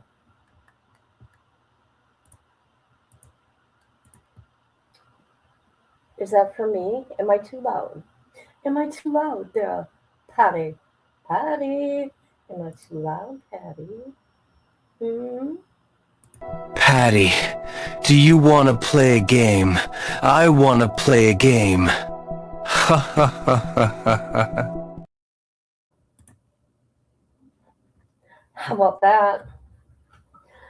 So I just opened up me a can of soup, which, I usually like to make my own homemade chicken noodle soup or chicken dumplings, but I got a can. We'll see how that tastes. Oh, the judge. Okay. Okay, just making sure because I can get louder. I can get louder. Okay. That's right. I made that guy just for her. That's her guy. That's right. Uh-huh. Well, I didn't make him. He was already out there terrorizing people. But I thought I would terrorize Patty. Patty, Patty, Patty. Come on, show Diggs. Show Diggs. Let's see his face. He knows he's a little demon. People, he knows. Okay. I know I shouldn't be eating while I'm live. Well, at least you guys can't see me. I'll make sure you. I'll try my best so you guys can't hear me. But I gotta eat. My stomach's all upset. It's icky. It's nothing like my chicken soup. Okay. Patty, mine too. Have the volume all the way up to hear them. And bam, it's so loud when they go on break. Yeah, they put on that white noise. So you don't know what they're saying. White noise, people. White noise, white noise. You guys, hold on. Can you hear me? Chat, chat. Put a fire in the chat if you can hear me.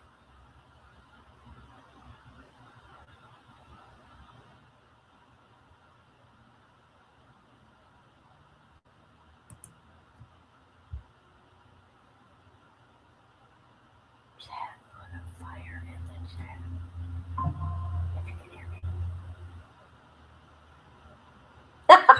My God. Okay, I'm just checking. I'm just checking. I'm just checking. Okay.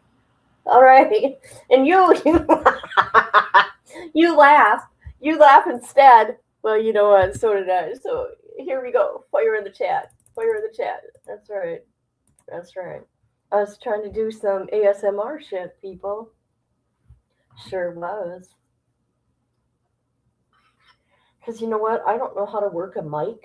Okay. So I'm trying to learn. I mean, I've had it for like 2 years.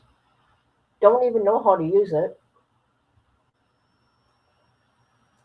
It ain't a fancy one. Mm-mm.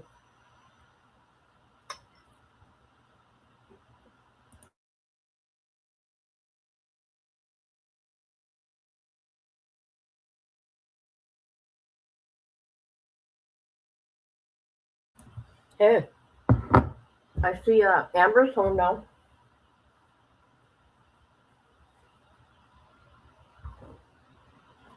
And the only reason why I seen because I seen her comment, okay? It's not like I'm over by her house or anything. Weird like that.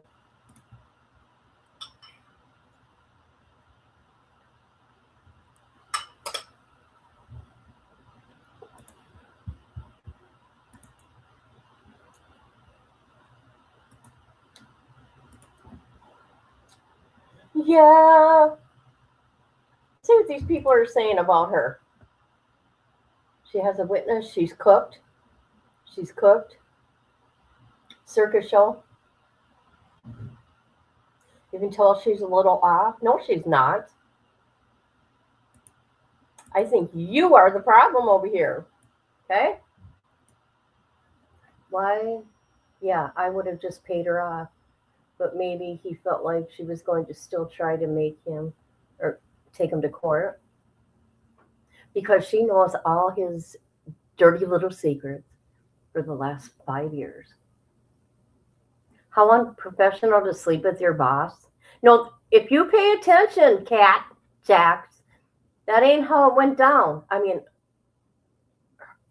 well, her truth is they were friends, then they slept together, and then she came to work for him. That's how it went down. That's how it went down. Okay? Hey, maybe they did. Maybe they did because he is what you call a man whore. Don't know why anybody would want him, but you know. Let's go over here a minute. Let's look at that. What else are people saying over here? We have a dig hater. Oh, I see who all you people are. So, Okay, okay.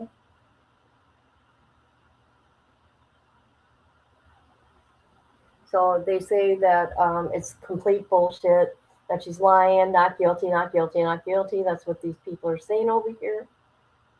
And I'm just a hater on DV, period. Okay? Diggs should sue her. She's a lying hoe. Look at this stuff. Look at all these bots in there, you guys. I did not. I did not. I don't know how. Let's continue in this bitch. Let's see. Oh my God, look at these people. Should I go in there? The court will determine if she's a victim or not. Diggs could be the actual victim. Stop it. Stop it, my mother child, too. Stop it. He is a man whore. Look at how he treated Cardi B, okay? You could tell that he did not like her in the public eye. He did not, yeah. So, hush up, my mother child person. She's a scorned woman. Okay, in my opinion, she needs to get her shit together because right now she's losing. Right now she's losing her case.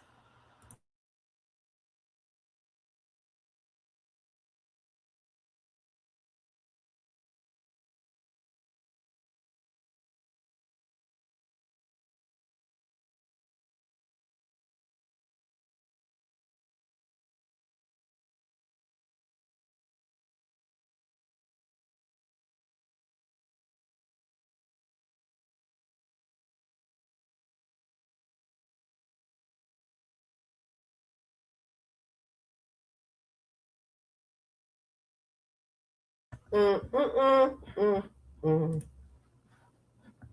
Okay. Oh my God.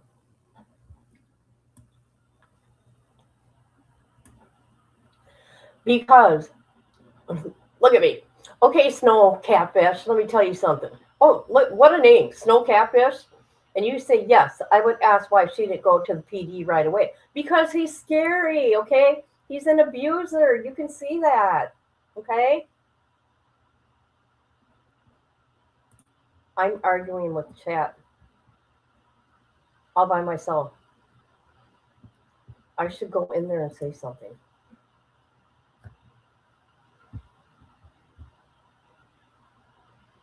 Oh, God.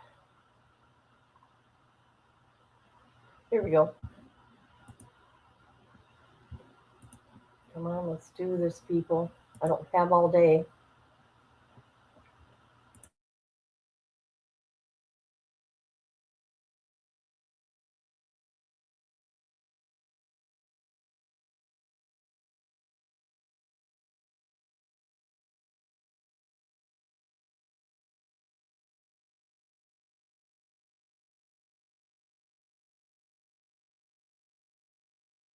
All right, they're going to be starting any minute now.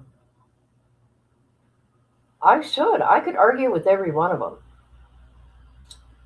I could. How are they going to explain the text messages? For real? How? How are these people in that chat going to explain those? Just saying. Oh, did we got sound? Nope. The fear of how I'll be perceived. Your Honor, may I approach us? Yes. Approaching now with a main direct potential is marked as Exhibit 3. Do you mind looking through this? It's a number of pages. And when you're kind of looked at it a little bit, you can look back at it.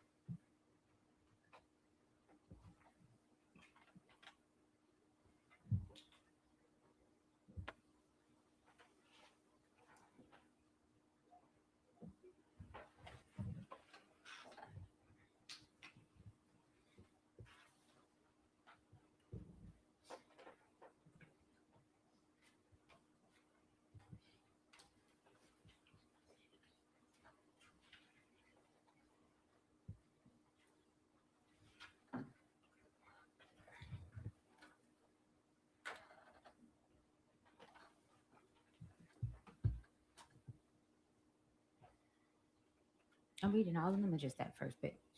Have you read a few of those? Let me say, from what you've seen, do you recognize what these seem to be? Yes. What are these? Text messages about the, Do you know who the text messages are between? yes, between me and Mr. Diggs. And do you know when these text messages are from?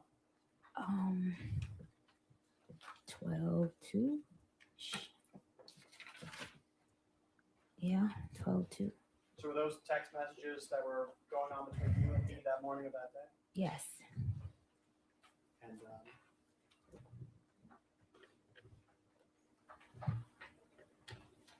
if I can ask you to maybe go to the third last page on this.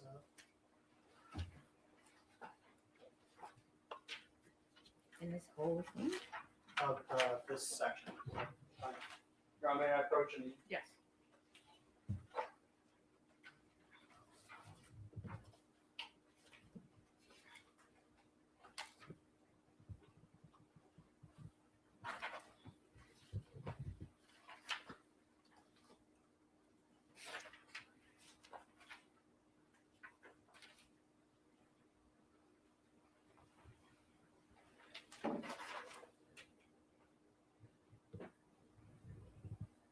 Yes. So on the top page, there's a text that says pussy, right? Yes, And who sent that? I did. And how did Mr. Diggs respond? Show me I'm pussy. And how did you respond? Will do. And were those the last text messages sent before Mr. Diggs hit you? Yes. I'm not mistaken. Your Honor, may I approach once more? Yes. Bring your attention now to what's marked Exhibit 4. Can you look through a few of these?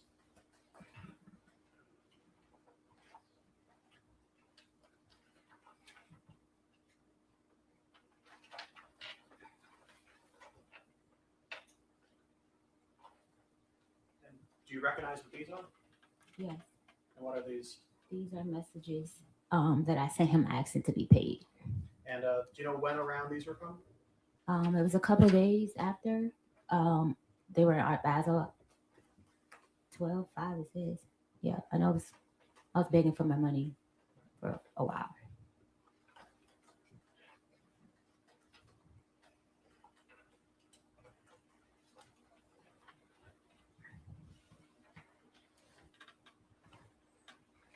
Just, I think, final question. When he was in the room, when he slapped you, when he put you in a headlock, was there anyone else in the room but you two? Just us two. And were there other people in the house? Yes. Do you know where they were in the house? Downstairs. If I'm not mistaken.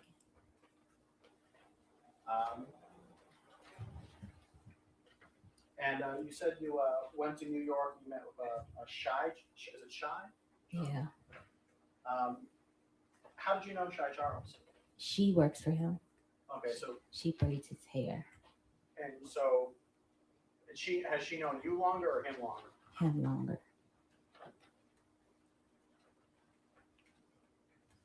No further questions, John.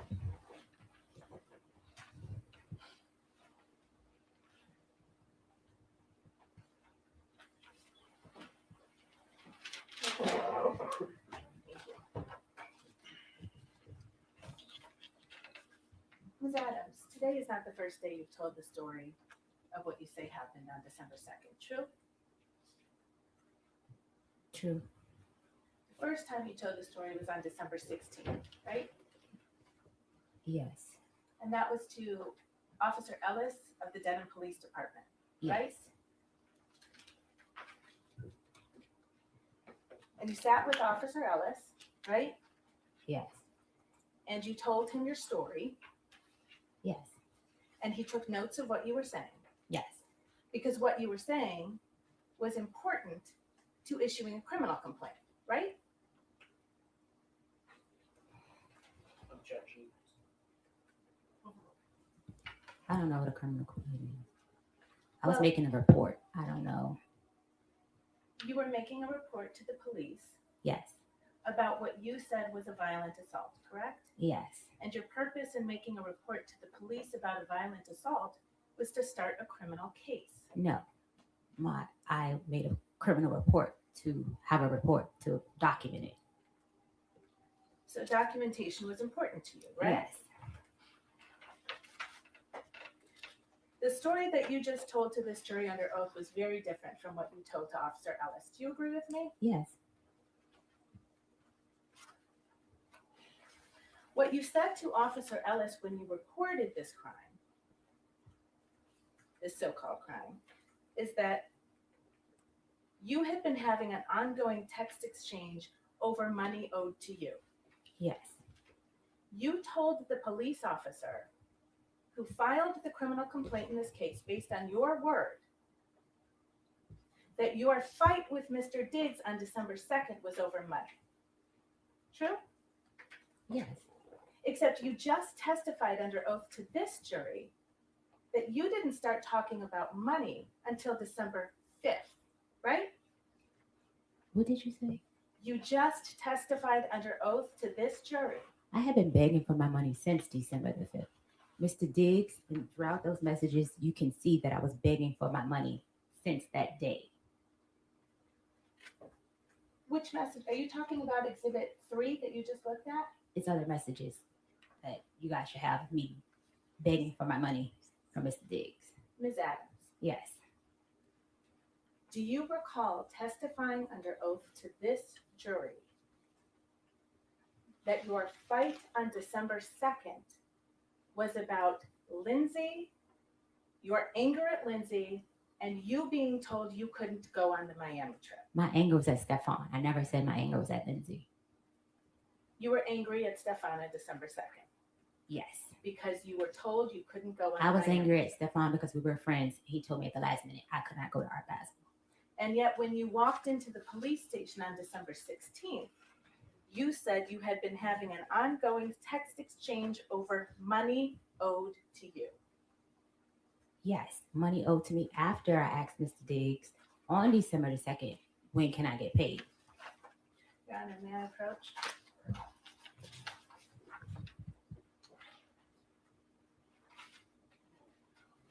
Your Honor, will you see that side part? All right. I'm sorry. Look at him getting all cocky now. Okay, this is my opinion. The prosecutor just lost the case. Okay? If you guys read any of the text messages between those two, okay? Why didn't the prosecutor go through those? They're just focusing on what she said. They cannot talk about any other incidences like this within this trial because she ain't the only one.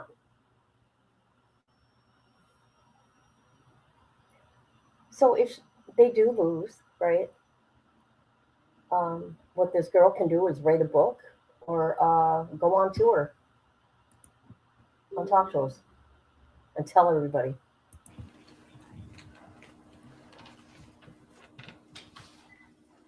Do you recognize that document that I've shown you as the police report that was prepared based on your statements on December 16th? Yes. You've seen this report before. Yes, I made it. And you see on the report where it says, she said that on this date, the male that she worked for entered her unlocked bedroom. They had been having an ongoing text exchange over money owed to Adams. She said that they began to discuss this, which apparently angered the male. I did There's no not. question pending yet. Do you see that language? Yeah. Did you say that to Police Officer Ellis on December 16th?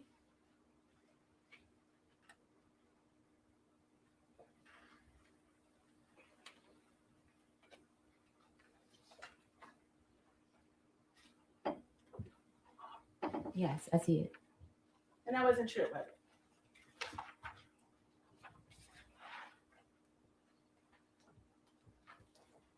To my recollection, it was true. We did discuss money and payment. Ms. Adams, you just testified under oath about what happened on December 2nd. Okay, I also didn't put in the police report our sexual relationship because I was ashamed. The police report got leaked. I didn't put a lot of things. The most important thing was the attack in the police report. Me reporting anything outside of why he got upset, I didn't feel the need to put it. I was scared of how it was received by the public. He's in a very public relationship with Cardi B. So I did not put a lot of things in the police report. My most important thing was him assaulting me and choking me and stuff. So that was the most important thing that I put in the police report. I was very vague. I didn't feel the need that I had to go and explain the relationship. When you were asked questions, you actually gave. I didn't Ma'am, feel. You must wait until I finish the question. Wait until counsel answers the question. Answer it. If you don't understand it, ask it. Because you didn't feel it was important. When you were asked questions about what happened on December 2nd, you lied. It did not change what happened on December 2nd. I'm It gonna did try not my change what happened on December 2nd. He choked and slapped me. Ms. Adams, I'm going to try my question again. Because you didn't think it was important when you asked the questions of Dedham Police Officer Ellis on December 16th, you lied. I did not lie. I just did not expand on detail on the relationship I had with Mr. Diggs. I didn't feel that that was important. The sexual relationship, I didn't feel like that was important. I didn't feel it was important that he was upset because I told him I was not in love with him like those other women. I was ashamed of being with him. I didn't feel the need to explain it to the police officer. Please answer the question. No, and ask the next question. Under oath, on December 2nd, when you claim Mr. Diggs walked into your room, you had not been having a text exchange fight over money. The last text exchange fight was over money. The last text exchange was me saying, you need to pay me out for the rest of the season. I'm out of your life. Give me the money for my business in that order. That was the last text exchange. His response to me. Well, ma'am, before we get to his response, why don't we get You to will what be you paying were me out responding for the to? season and the money you said you would give me for my business. Wasted my, excuse my language, fucking time being here because you have a, excuse my language again, fucking circus going on. I am out of your life. I am ruining that bitch life. All right, Ms. Adams, you're going to listen to counsel's question. You're going to answer that question, and then you're going to wait for the next question. This is not an opportunity for you just to say whatever comes to mind. Okay. All right, it is to be responsive to the question presented. Okay. Next question. Thank you, Anna. That response that you just read, that was actually a response to something Steph wrote to you, right? That was a text exchange over Yes money. or no question, ma'am. What was your question? What you just read into the record, that was a response to a text message that Steph sent to you, correct? Yes. And in that request, in that message that Steph sent to you, you understood you were getting fired, right? No. What Steph wrote to you is, I'm gonna leave you be. Thank you for cooking for me for this season. I appreciate you. Hate it even got to this, but oh well. Right? Yes. And you understood when you received that he was telling you you were not going to be cooking for him anymore. No. You didn't understand that. No. And that's why you responded with, you will be paying me out this season and the money you owe me. No. Because you knew you were about to lose your job, right? I was not about to lose my job. You didn't understand, I'm gonna leave you be. Thank you for cooking for me this season. I appreciate you. Hate it even got like this as a sign that you were about to lose your job. No. In any event, you didn't tell Officer Ellis on December 16th when you reported this assault any of that, right? The last text message was about money. The last back and forth text messages was about money. Money he owed me for not finishing out the contract, and money he owed me that he said that he would invest in my business. So I took a lower pay because Stefon agreed Your Honor, may I have that the witness instruction? I will have chance to work on my business by working with Ms. him. Adams, There's no question in front of you right now. And again, just answer the questions put to you. It's not an opportunity for you just to end with your score. You told other falsehoods to Officer Ellis, didn't you? No, not to my knowledge.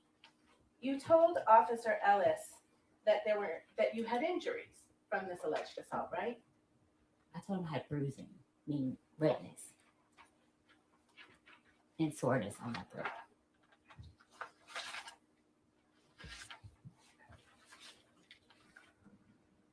You told him you had bruising on your neck, right? It was like red. It wasn't like purple bruises. On the incident report, pull that up. You didn't have any injuries when you walked into the police office on December 16th, did you? No, because that happened on December 2nd. Right. So any injuries that you would have had, you had a reason for why they weren't there, right? It happened, it faded. The fading went away the night.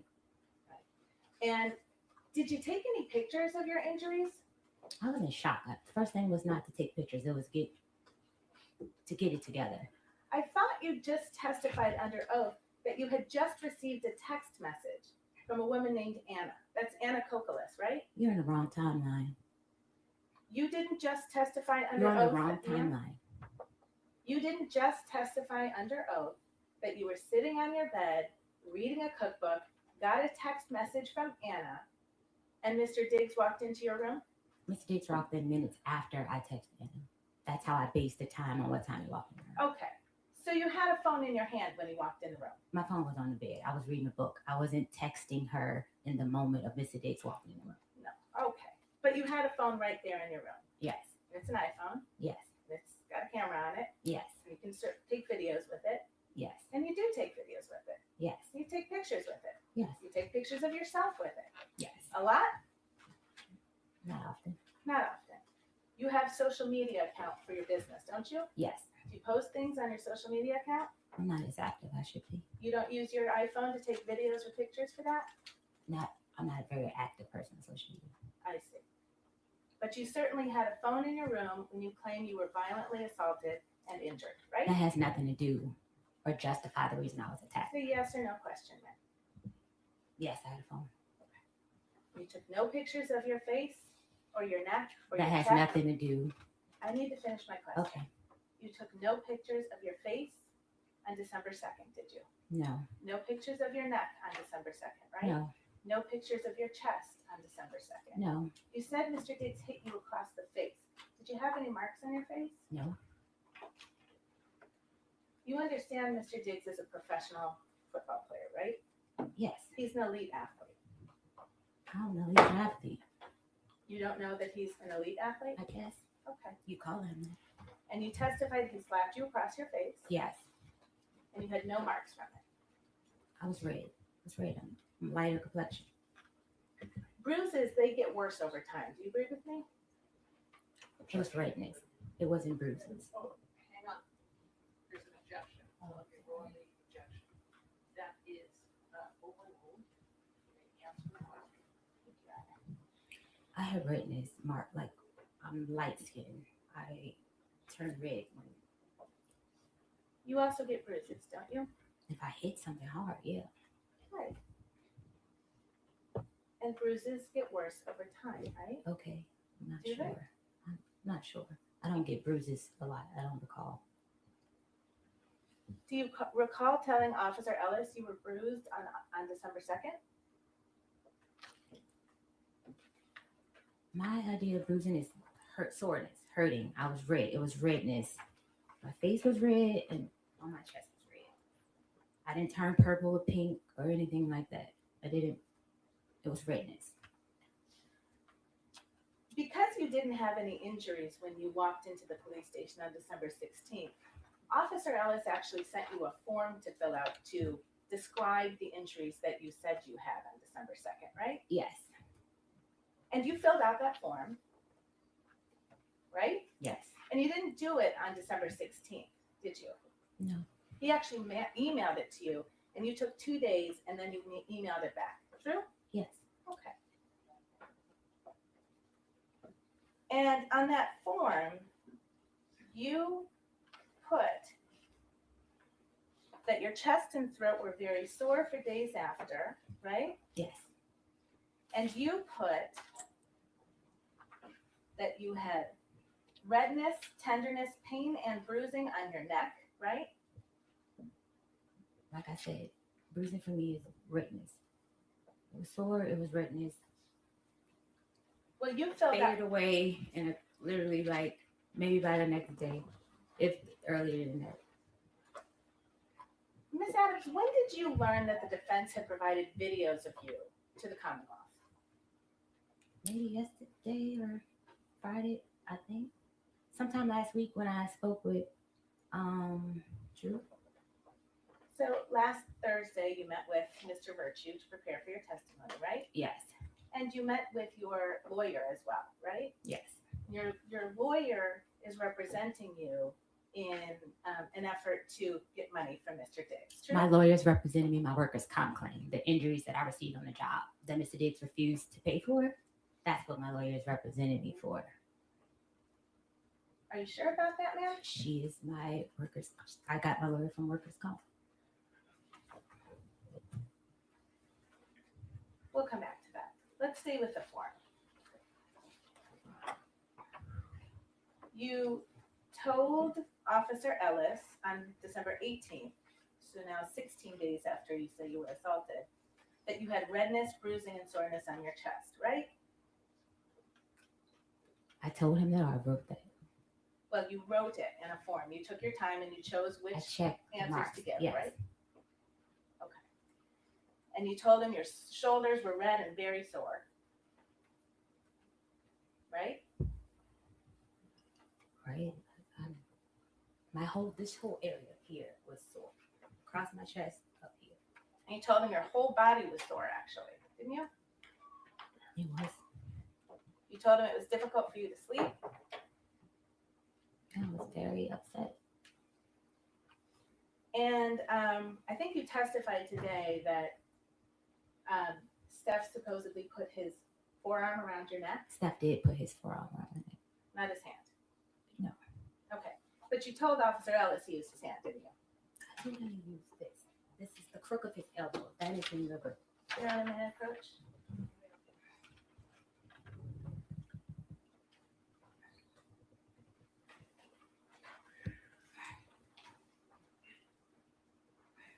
That's the form that you filled out over a course of 2 days and sent back to Officer Ellis, true? Yeah. And if you look right in under the heading method and or manner of strangulation suffocation, right in the maybe top third of that page. See that? Yeah. Question number 2. How was the victim strangled? Check all that apply. See that? Forearm, right hand. You told him you were strangled with his right hand, true? With forearm, right hand. That is what's checked. Okay, but you just testified under oath it was only his forearm. This is the right side. I'm little. Everything went across my neck. So So you that is what I meant by forearm, right hand was his whole right side. Right hand was the smack and forearm was the choke. How was the victim strangled? That was right hand meant smack, but his whole right arm was across my chest. You also estimated the level of pressure that the suspect used during strangulation. Do you remember doing that? Yes. I peed myself and I came back on my cycle really heavily. So that was So a it yes was or no question hard. there. You gave it a yes. You remember doing that, right? Yes. And you had a choice. Low is a 1 and 10 is a high. See that? Yes. What'd you pick? 10. 10. Yes. You said Mr. Diggs is 6 feet tall. He's actually 6'2", right? I don't know. You don't know how tall he is? You've known him for 4.5 years. I don't know. He's taller than me. Way taller than me. Okay. And you know he lifts weights every day, right? He takes hits from 300-pound men, right? For his job. True? I guess. Do you know that? No, I don't know what his role is. And I thought he run the ball. I don't know if people, I'm not sure what he does. How many games that Steph Diggs has played in have you attended? I don't know football. I don't watch it to know what's what. I've attended a couple games.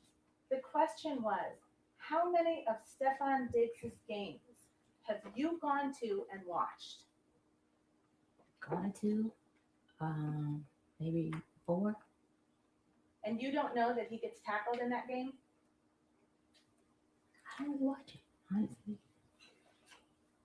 I'm just there for the vibes. I don't really know what be going on in football. I don't know the rules.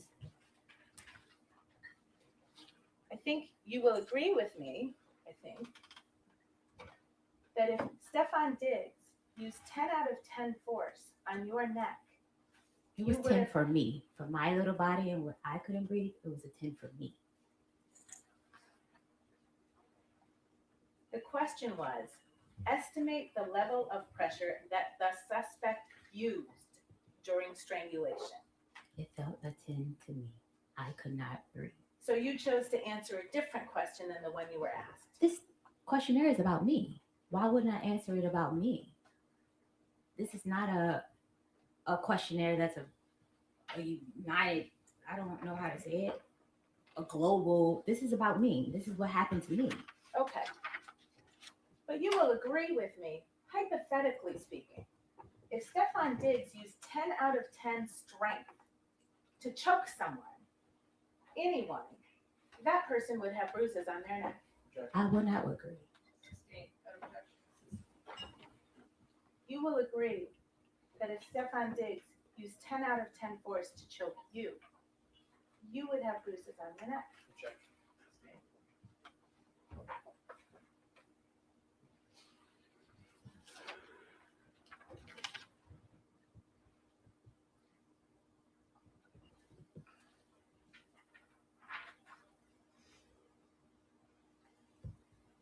Now, you went to New York, you said, on the evening of December 2nd, true? True. And you stayed there until December 9th. Yes. You had your phone with you all week. Yes. You took messages, you sent text messages. Yes. We know that because that's when you started talking about your money, right?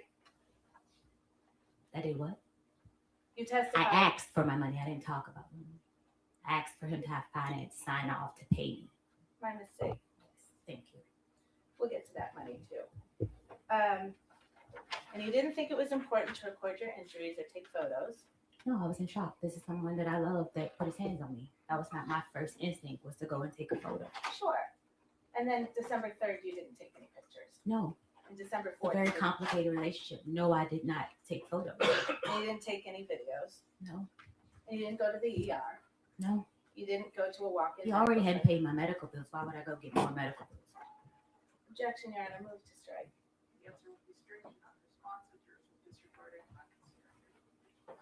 You didn't seek any medical attention, right? Unpaid medical bills. Your Honor.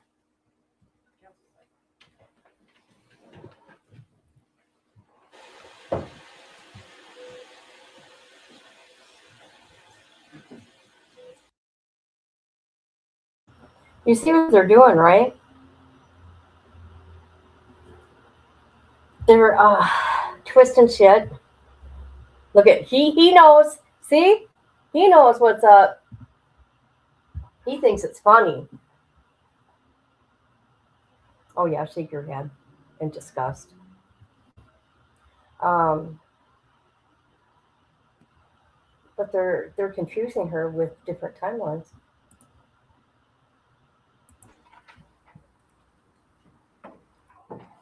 When you were with Shy and Tali for that week in New York City, you didn't say anything to them about I don't know Tally. I just met Tally on the night of December the 2nd. Okay. Shy Charles has her own. It's a personal Yeah. relationship with Yeah. Stefon. I need to be able to ask you questions. Okay, I and thought you I was need to give me still answers. answering the first question that you said. You didn't let me finish. I said, we're going to take it again, just a question at a time. This is an opportunity for a narrative. And so let her ask her question, all right? And then answer the question. And if there is, if you're feeling that you're not being allowed to initiate, let me know. Just take the question out. Okay, thank you. You didn't tell them anything about being assaulted. These are not people I trust to tell anything of that nature to. They're just people that you trust to spend a week with. These are people that I met through Stefon Diggs. I had no choice but to stay with them. I had no money. I thought you just testified you had a ticket to Atlanta, that Sonny brought. and then you changed on December 2nd, right? Yes. And then you changed your ticket to Atlanta to go to New York with Yes. Shy and Sonny. I'm sorry, with Shy and Tolly, right? Yes. So you did have someplace else to I go. changed the ticket because I didn't have money for Ubers to get home in Atlanta. Shy was going to pick me up from the airport.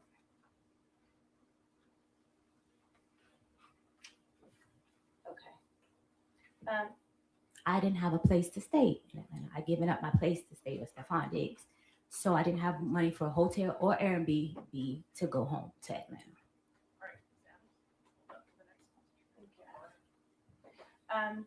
You've traveled with Shy before, right? Yes. You went with her to Trinidad and Tobago. Yes. You're actually friends with her, aren't you? Associates, Right. co-workers. Well, you traveled to another country with Shy. It's levels to friends. It was a co-worker. I just met Shy in August. Did Steph go on that trip to Trinidad and Tobago? No. Okay. And that was in the fall of 2025. Yes. And then you went on another trip in the fall of 2025 to see Shy, right? No, I didn't go on another trip. I was told to leave the house, so I went to stay with Shy because I didn't have anywhere to stay. Okay. And Shy picked you up in her car, you said? Yes. And can you describe what the inside of her car looks like? It's a white car. I think it's burgundy or something like that. So the outside is white? Yes. And then the inside is burgundy. If most as I remember, I don't quite can't say exact. And Shy has a dash cam right in her car, doesn't she? Not that I'm aware of. You didn't see a dash cam in her car? No, I saw like where you see the speedometer and stuff like that. No, not down on the panel where people look when they're driving. Up on the top of her car. There's a bar on the top of her car with a dash cam on it, right? No, I didn't see that. You didn't see that. No. Did Shy ever tell you that she had a dash cam in her car? No. Okay. Did you know that you were being recorded on that dash cam on December 2nd? No. Did you know you were being recorded on December 3rd? No. You know now you were recorded, correct? Yes. And you've seen the videos that came from Shy's dash cam in her car, true? No. Oh, you haven't seen them yet? No. Your Honor, permission to publish Exhibit 5. I understand it's already another one.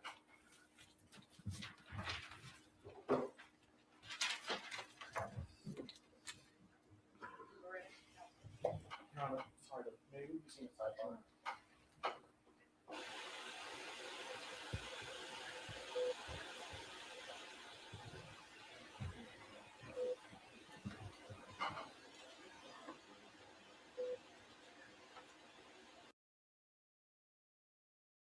All right, call me slow. What does that mean? Defense attorney's putting on a clinic. What does that mean? I don't know. I'm slow. I want to see them. This lady, this girl here needs to calm down. Her attorney, or not her attorney, the prosecuting attorney can, cross, right? And whatever needs to be answered, she can answer. But I don't think they're really explaining that to her. I'm not sure what's going on here. There we go. And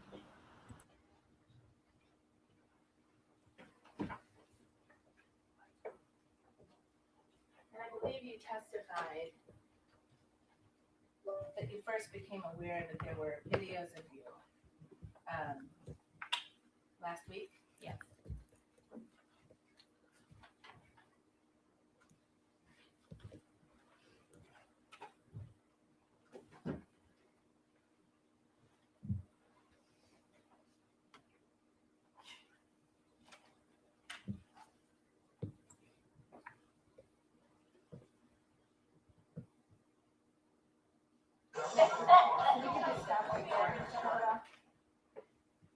I don't know, Ms. Adams, were you able to see that person in that video? If not, we can play the whole thing. Okay.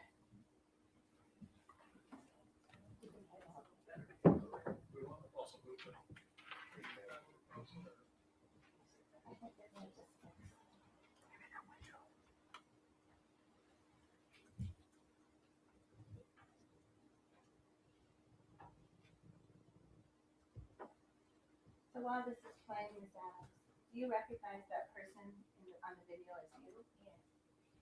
And you're sitting in the front seat of Shai's car? And this is you when you were, just after you were picked up from LaGuardia Airport on December 2nd, right? Yes. Was there someone else in the car to your memory? No. I'm sorry? No, not when she picked me up. Okay. Did Tali Moses also get picked up from LaGuardia just after you? No, she got picked up from her boyfriend's house. Okay. But she was eventually in that car with you. So Shai was driving the car, is that right? Yes. And then you're in the front passenger seat as we see you? Yes. And then did Tali sit in the back behind you? I'm sorry? Behind Shai? Okay.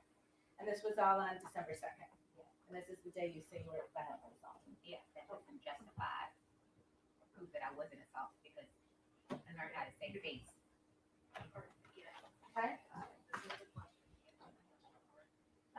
Mr. Kettlewell, can we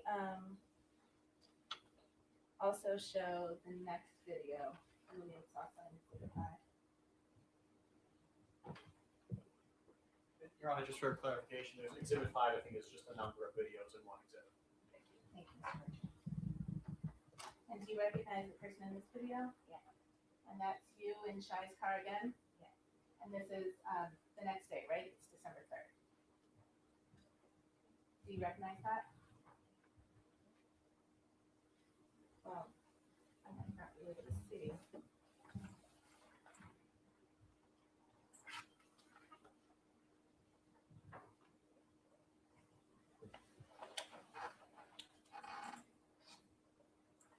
I'll give you, Mr. Kettlewell, is this marked as Exhibit 5 also, the stills? The stills are 6 and 7? I should have been marked as Exhibit 7. You recognize that person as you? Yes. And that's you in Shai's car, right? When you visited her in New York City? And you say you don't remember if that's, what date that is? Your Honor, I'm sorry, may I approach him later? If I could direct your I didn't say I didn't remember what date. Oh, I can't tell the date. I don't remember. I was in her car and stayed for another week. Okay. You're telling me it's December 3rd. if I can direct your attention to this line right here. See how it says 2025 1203? Do you know what that means? Okay. But this is you on your New York trip with Shai in her car. My New York State. for sure. Okay. This has not been preliminarily marked. Right, so offering it. I believe that is intent to be in the thumb drive. It's in the thumb drive separately. Stills, though, I think Mr. Burke is referencing, not the one to 6 or 7. So if you want to release them here. I have no objection to those stills being marked as 6 and 7. Thank you. This would be Exhibit 7. Yes, thank you, Mr. Clerk. And this is, yes, sir. This is Exhibit 6.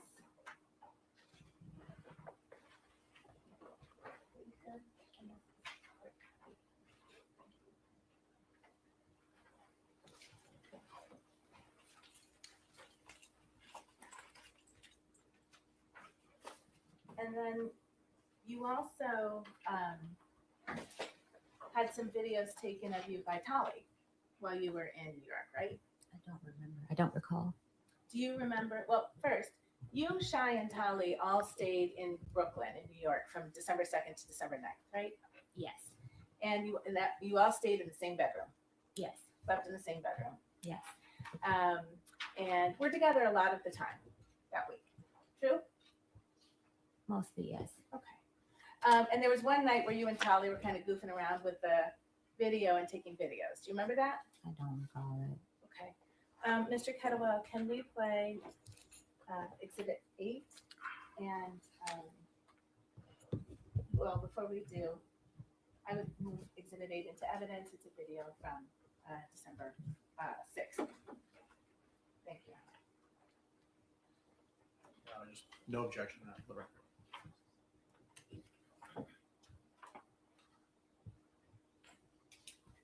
And Ms. Adams, did you recognize the person on that video? Yes, Who is that? me. And that's in Shai's bedroom, right? Yes. Where you and Tali and Shai spent the entire week, right? Majority, Tally would sleep on the couch some days. I'm sorry? Tally would sleep on the couch some days. Okay. But in that video, that was Tali was videoing you, right? Okay. I don't recall that. You don't remember that? Yeah, but we were up there. Mr. Kettlewell, and Your Honor, I would move in Exhibit 9, which is another video from that same time. December 6th, 2025. That's still for the record. Thank you, gentlemen.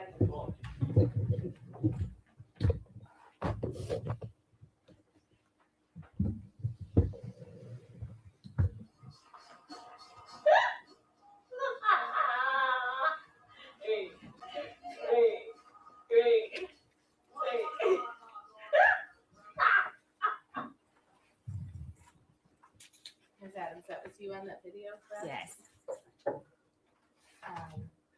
And Your Honor, I would move in stills as Exhibit 9 and 10. Those are stills from Exhibit 8. No objection.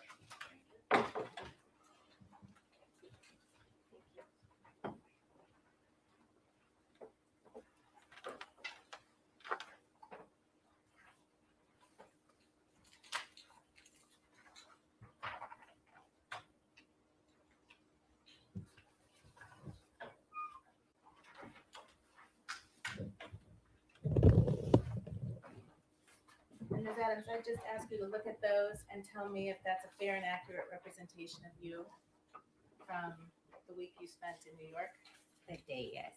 on December 6th, 2025. Yes. Your Honor, may I publish to the jury? Thank you. I am offering to the jury Exhibits 9 and 10, which are 2 stills taken from the second video of Exhibit 8. No objection.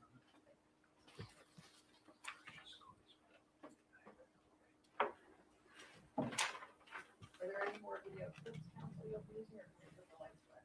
I think we can put the lights back on, Your Honor.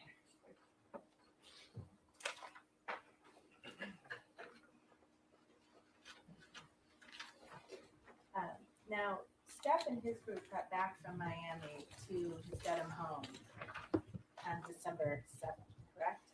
I'm not sure the day he got back. I got back on the night. I'm sorry? Tuesday. Well, it was late in the night. Tuesday, if I'm not mistaken. The night I got back. Well, you know he got back to the Dedham house before you did. I didn't know that.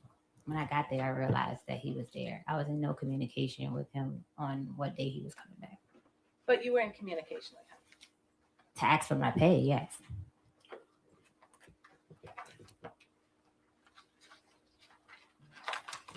Can you turn to tab C, which has been marked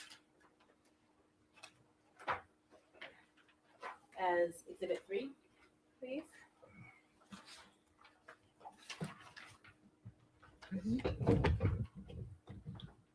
And you testified about the text exchange you had with him at around 12:30 on December 2nd, where you called him a pussy, right? Yes. And then he said, "Show me if I'm pussy," and you said, "Will do," Yes. right? And then if you turn the page, if you look to the next message from you, so in Exhibit 3, there are bubbles, right? There's blue bubbles you see and green bubbles. Yes. And do you understand the green bubble to be Steph Diggs' messages Yes. and the blue bubbles to be your messages? Yes. Okay. And if you look on the page, I hope you're on the right page. It ends in that number on the bottom right corner at 118. Do you see that number? On the approach? Yes.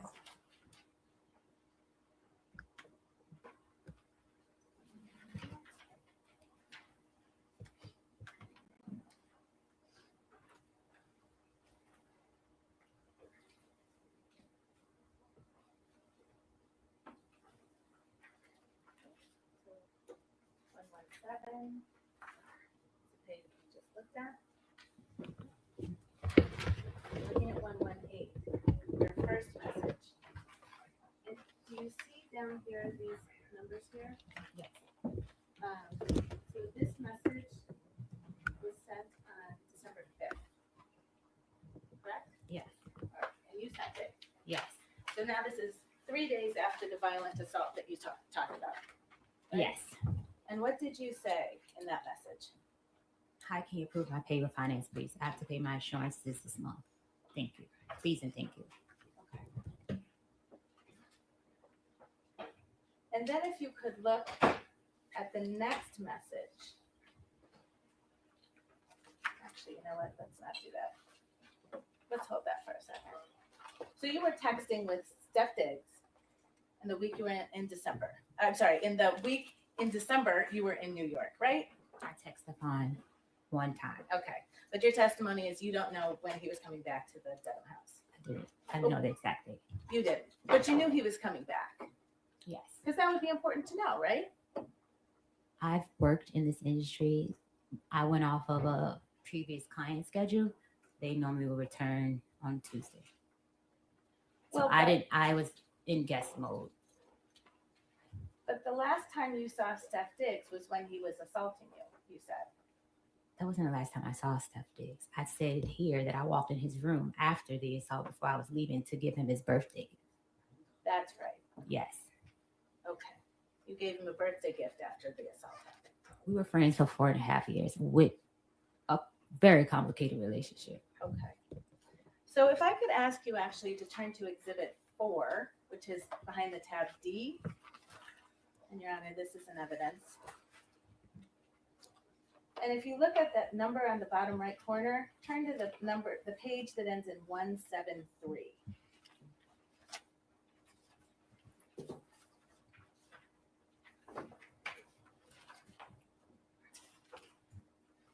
And I'll ask you some questions before we get to that substance, okay? Mm-hmm. I think you testified on December 9th you went back to the Dedham house, right? Yes. And you got yourself an airplane back to Boston, right? Sonny got me an airplane back to Boston. Okay. And you landed at Logan Airport at night. Yes. Then you took an Uber to the Dedham house. Yes. You arrived around 11:30 p.m. Yes. You were alone. Yes. You came by yourself. Yes. Didn't bring anybody. No. Okay. And when you got in the house, you went and knocked on Steph's bedroom door. I went to put my things away and I knocked on his door. Yes. I'm sorry. I went to put my things away and knocked at his door. And that was around midnight on changing over from December 9th to December 10th, right? That's what it says here. I don't recall the time, but this is what the messages say. Well, he didn't open his door, did he? His code was different. He changed the codes when I came back. Right. Because in that house, the bedrooms all had key codes on each door, That didn't he they? controlled. Yes. Did the bedrooms all have key codes on that door? Yes, that he controlled. I'm sorry. This is a yes or no question. See if you can try it. Did all of the bedrooms in that house have different key codes on them? Yes, that he controlled. So you can. What do you mean? You had a key code on your door, right? Yes. And if it was shut, it would be locked, right? No. The door had issues. I would often text Sunny because she checked and make sure my door was locked. I'm sorry. When did you text Sunny to please check if your door was locked? When I left the first week of November, when he made me leave. To have female guests over? Your Honor. Move to strike. That answer is not responsive will be strict. So on December 9th, round about midnight, when you got back to his house alone, Yes. you went and knocked on his door, right? Yes. And he didn't open it. I didn't knock. I tried to get in the door. Okay, you tried to walk into his door. No, that's how I would go in his room. I would unlock his door. Sure, just like always, right? When he needs food and his door was closed, I would go in his room. Right. I never went in his room without permission. You going in there on December 9th is no different than any other day, right? No. And when you weren't able to get in, you actually sent him a text message, right? Yes. And you told him, can you read what you told him? I was coming to ask you what time you have to be at work and to say hi.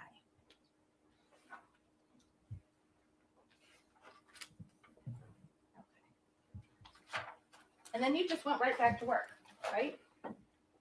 Yeah, I went to bed. I'm sorry? I went into my room and went to bed. You went into your room and you went to sleep Yes. by yourself Yes. in the house. Yes. With Steph Diggs there. Yes. And then the next morning you got up and you made him breakfast. Yes. Now you told Officer Ellis when you reported the assault that you left your position on December 2nd. Do you remember that? I was saying I left the house. I didn't leave my position. I was really going back to get my things. I had no plan, with nowhere to go, so I needed to be nice there.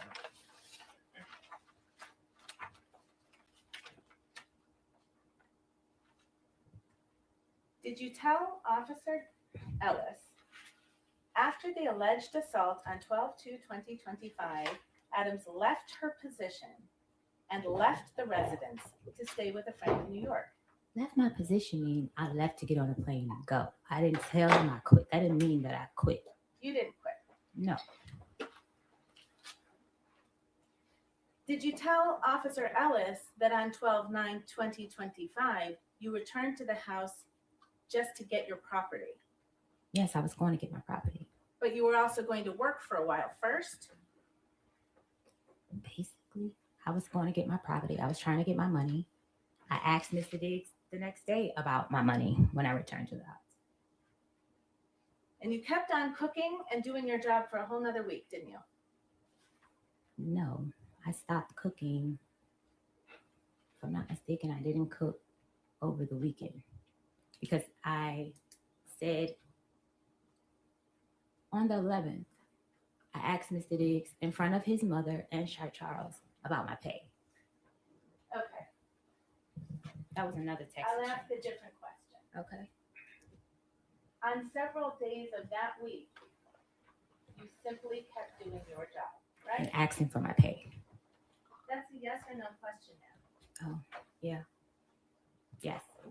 You kept doing your job. Yes.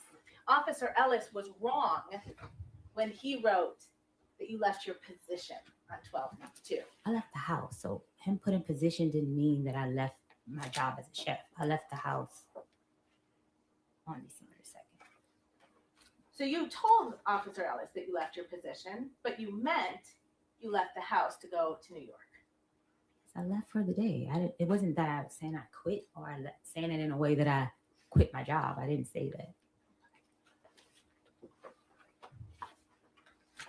You've mentioned Mr. Diggs' assistant, Sunny, a couple of times, right? Stealing Sunny, yes.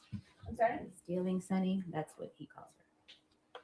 Your Honor, I move to strike, and I'd ask that the witness be instructed to please answer a question.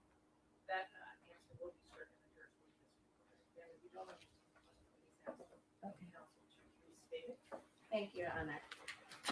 Sunny was a friend of yours, wasn't she? No. Ms. Adams, you texted Sunny all the time, didn't you? Because that was my contact. Go to contact for payment, go to contact if I didn't have access to his card or I didn't have no money on my card to order food. And we would discuss things at work.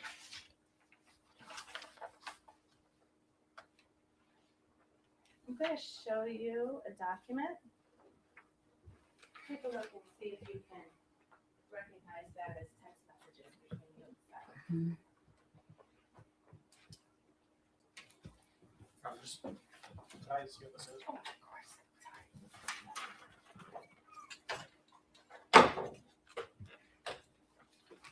Thank you.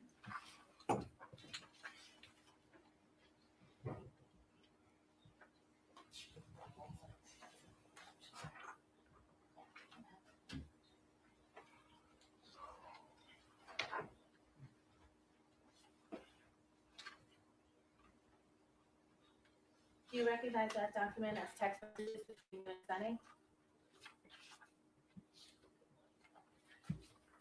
Yes. Yes? Mm-hmm. Okay, Your Honor, may I approach? It doesn't have numbers on it, so I'm just going to do it through. Do you see where the messages start on Thursday, December 11th? Yes. At 7:44 a.m., you see that? Yes. And this is an exchange between you and Sunny, right? Yes. And you write to her, morning, did you change my door code, right? Yes. And that's what you were just talking about. Each door has its own door code in Steph Dick's home, right? Yes.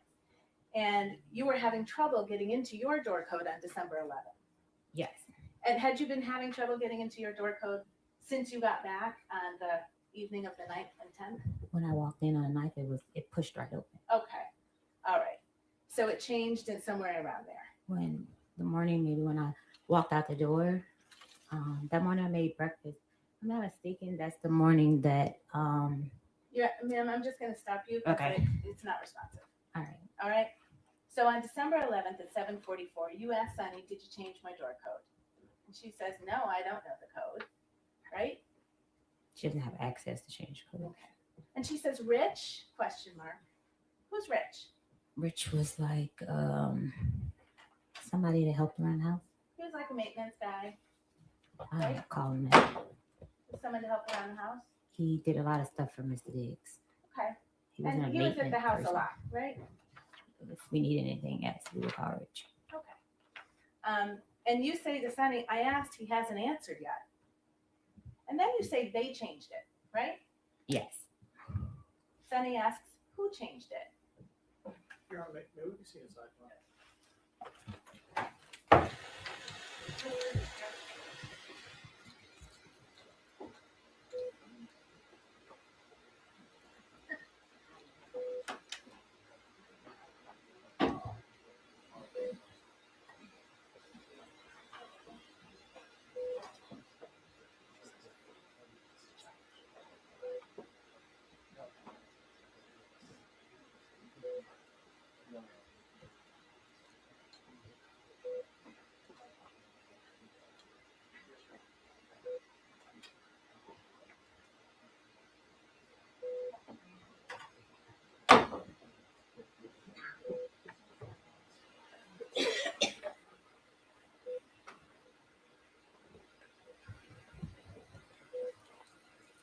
Are you all doing okay? Does anyone need a break? All right. All right. Thank you.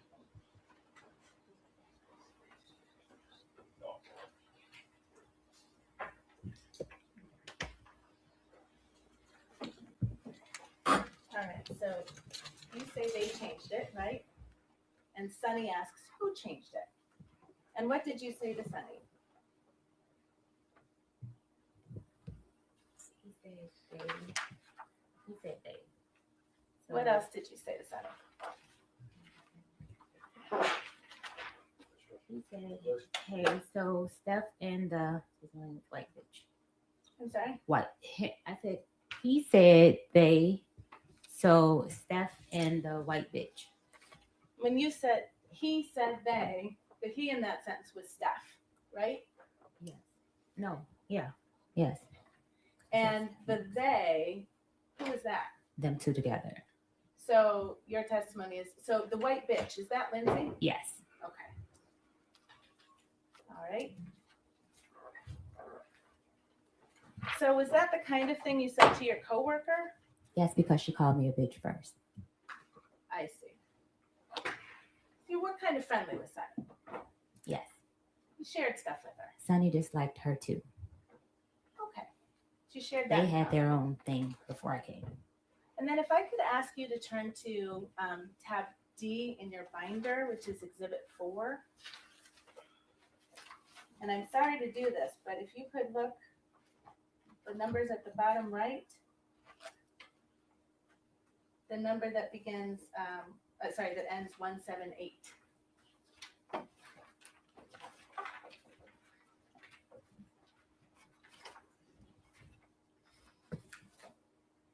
You there? Mm-hmm. Okay. And so that text exchange with Sunny, that was at 7:44 a.m. on December 11th. Yes. All right. And if you look at these messages on page 178 of Exhibit 4, this blue message at the top is something that you sent on December 11th, 7:52 a.m. Do you see that? Yes. And you sent it to Steph. Yes. What did you say to Steph? Did Lindsay change my door code? And why can't I get into my room? Okay. And then you and Steph kind of have a back and forth about the codes and why can't you get in, right? Yes. All right. I remember that. That's not listed here though. And meanwhile, you're also having a text exchange with Sunny about Steph in the white bench, right? Yes. Objection, Your Honor.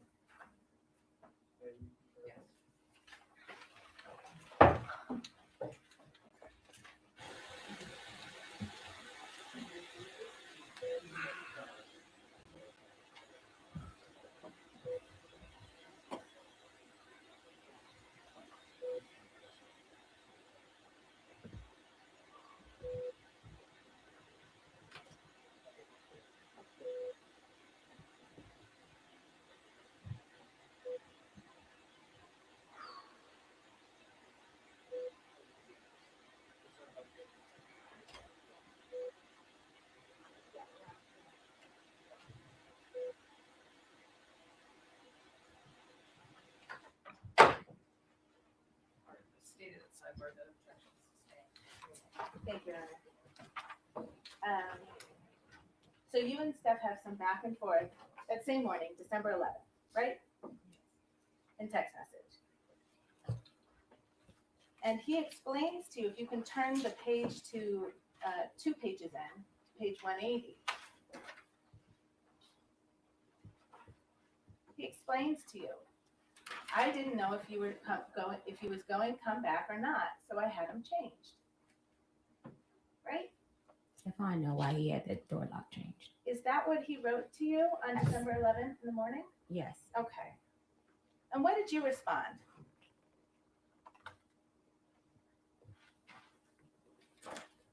It's right there on the same page in the blue bubble. No, it's not. Can you see it? Lord. Lord. And if you can turn the page, Steph wrote, shit you was saying, it was like it was over with. I was like, well. You understood he was talking about the text fight you had on December 2nd, right? No. Yeah. What did you respond to Steph? I said no. I'm sorry? I said no. I didn't say yeah. You didn't understand that he was talking about the last time that you saw each other on December 2nd, which is the day you got in a text fight about Lindsay and you not going to Miami? Me and Stefon had arguments all the time. Like, not all the time, often, and it would just fly over. But it didn't turn into a fight like it did. I needed to come back to get my things. Let's see what did you respond to Stefon on December 11th? And this is now 9 days after you were assaulted, supposedly. I was assaulted. It wasn't supposedly. What did you respond to Steph? Was very emo. Sorry I made you feel that way. I don't want to leave. I want to stay to take care of you as long as I need you. And you sent him a second message. Really sorry, Steph. You were angry with him on December 2nd. You already I testified to that. needed to be nice to Stefon in order to get my pay to leave. I'm sorry, you were texting? I needed to be nice to Stefon in order to get my pay to leave.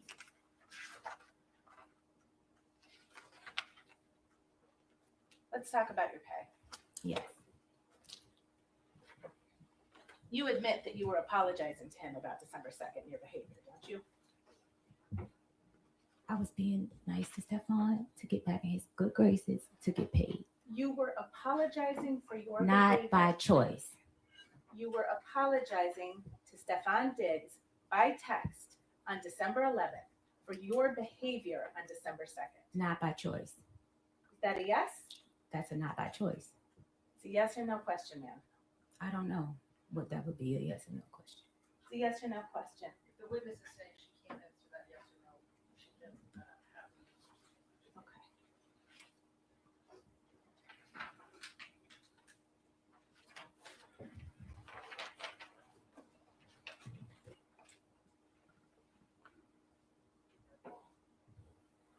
All right, so your claim, I guess, is that Steph owed you money.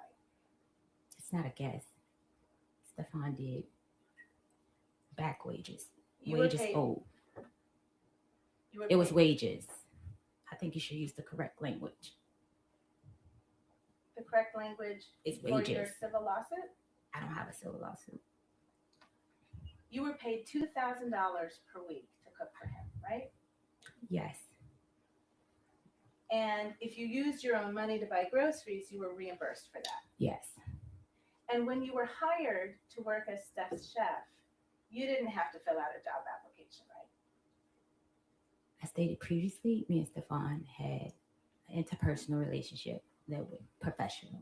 So is that a no? I did not. I don't know how to fill out- answer that question. Yes Did or you no. fill out a job application? I don't know how to answer that question. Yes or no. Ma'am, did you fill out a job application? No. Yes or No. Next question. You didn't have any employment contract or anything. Yes, we did. Did you sign a written employment contract? We had a verbal text contract. Okay. You didn't have to interview with anyone to get the job, right? He knew my skills. So on December 1st, this is the day before you say you were assaulted, you submitted an invoice to be paid, didn't you? Yes. And can you explain to the jury, so you weren't just automatically paid? I was supposed to be. They sent maybe 2 automatic payments, and then the rest was I would have to go through Sunny. Right. You'd have to confirm with Sunny you worked that week, right? I would have to, not that confirm, I lived there, so it was never a confirmation. She was there a lot too, right? No, Okay. So you did have to confirm with Sunny if you worked there or not. not that I worked. I had to confirm with Sunny my reimbursements. I lived there.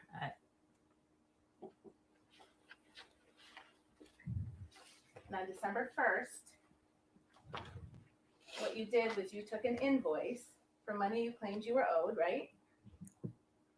It's not a claim, it's money that I was owed. You submitted an invoice on December 1st for payment, right? I don't recall. I don't know the exact date.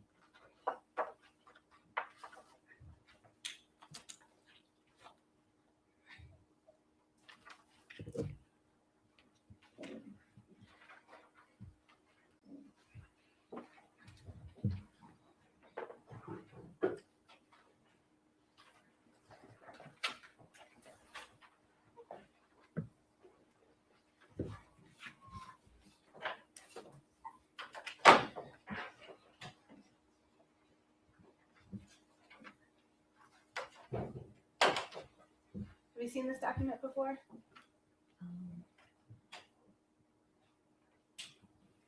Yes. It's an email dated December 4th, 2025 from Melissa Goddard. I saw that in a text screenshot. That email that Melissa has of mine was not working at the time. This was a screenshot that Stefon sent me. I never received this email. Okay.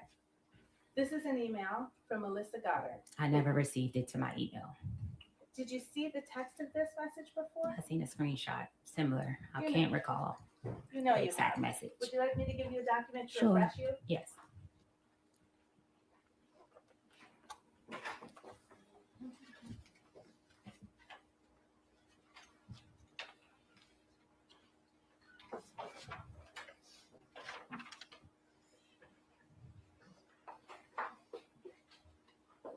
Oh, sorry, Your Honor. I am, if you want to give the jury a break, it's just gonna take me a couple of minutes. Why don't we just take a 5-minute break? Thank you, Anna. I just don't want to waste time.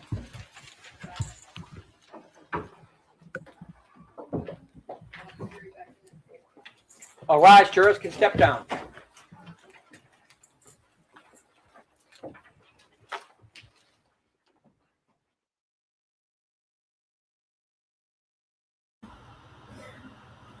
So there's that. Is she calling? Who is she calling a white bitch, anyways?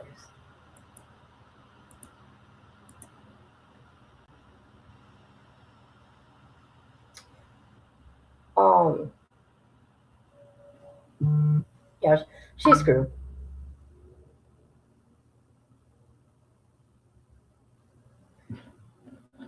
And you said it. You said it. I agree with you 100% here. He bought that footage. Bought that footage.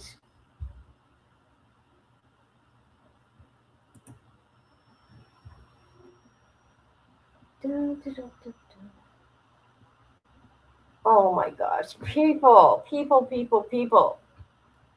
What are you guys doing? What you doing? Where you at? Me, I'm just sitting here. I'm looking out my window. I just brought Nala to my dad's house. I'm looking at my screen. Looking at the clock because I don't want to go to my appointment. But I don't want $25 to be taken out of my account.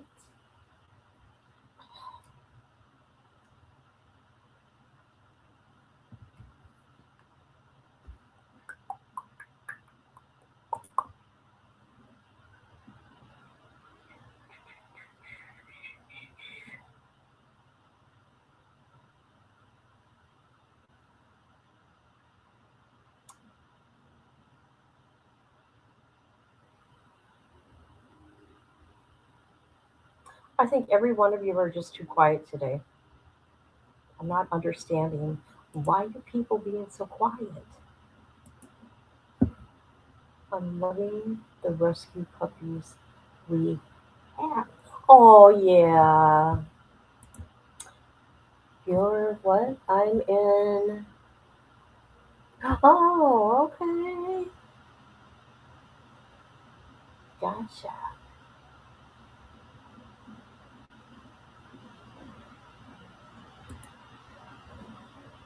So there's that. Let's see what's going on the YouTubes. Check this out, people. Check this out. Since we're waiting, I'm going to check out this case right here. We got drama in the courtroom. There was some drama here. Let's looky here. We're going to my homepage. I don't care. You people can see what I want or get an idea. I don't care. I survived brutal home invasion, and I married the DA who put my hold on attacker away. Who are you? I still 20 years later. 20 years later, Kimberly. She was 20 years old. Hold on. I think I remember her. Look at that baby face. I think I remember this case, but I had no idea she married the DA. Heck no, look at that. Did not know. She got a website too, huh? She's an advocate. Just look. I had zero clue this was even a case. This is really? Oh. Okay, let's see. From victim to survivor. Okay, you go girl. Oh, look at her. Can you imagine? Could you imagine being attacked when you're sleeping, man? That'd be awful.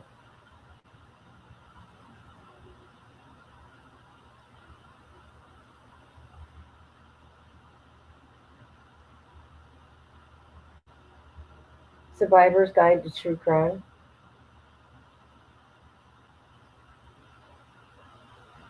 She's a pretty lady. But I do remember this lady's face. I do remember that face. That cover girl face. Okay, people. I'm about to take Scarlett to the pool. Are you?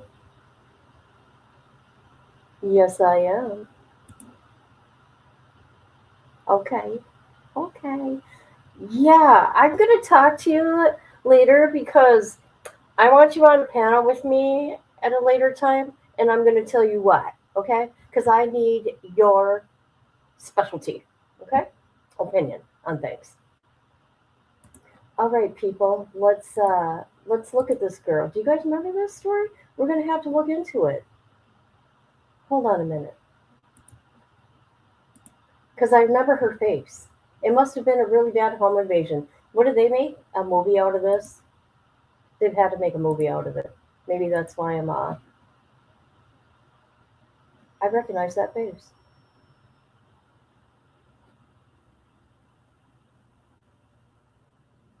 Oh God. Can you imagine having a stranger over your bed? Oh my God.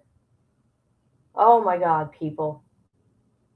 Ethics of true crime. What's this all about?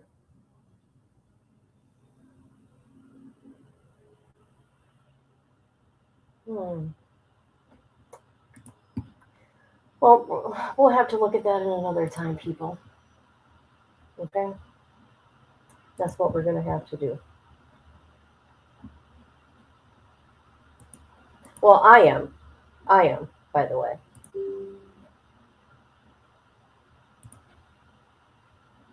She's leveling up. Yes, dude. Yes. You bet I am. You didn't know that about Stefon Dukes? Oh, I did. Oh, I did. All right, let's get back here. No, but since we're waiting, I'm talking about this this Kimberly lady, and the reason why is because she married the prosecutor in her case, the DA, the DA. How about that, people? Where's Rhonda at?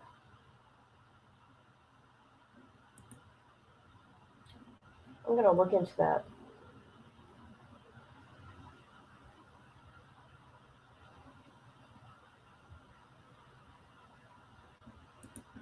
Hold on a minute.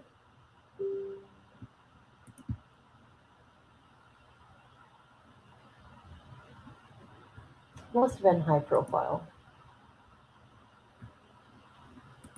I know. I was just being careful because it's not my child. Cute name. Nice. Nice.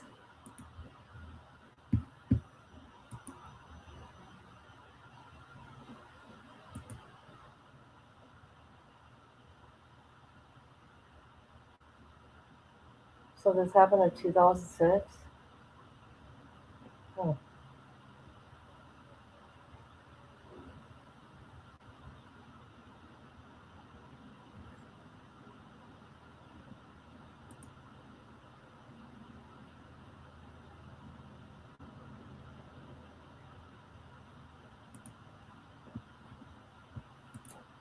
Stranger over the bed is why we sleep with guns. I'm telling you. God, I don't know what I would do. I just don't know. It's a fear, though. It's a fear of mine. I will say that. But I would kick ass. I could tell you that. Because you know what I do? I'm not one of those people that freezes, okay, or runs. I fight. I'm a fighter. I'm a fighter.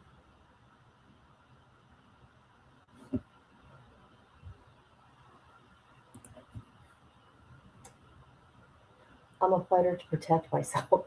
I better correct myself. Better correct myself. What? All rise. Oh, here we go. Heary. Quarters in Quorum is back session. in session. You may be seated. All right. Yes.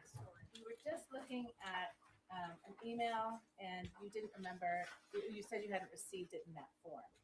If you can turn the page, did you see the invoice? Yes. And that was your invoice, right? Yes. And you said on that invoice dated December 1st, right? Yes. That you were owed payment of $2,000 for three weeks in November, right? Yes.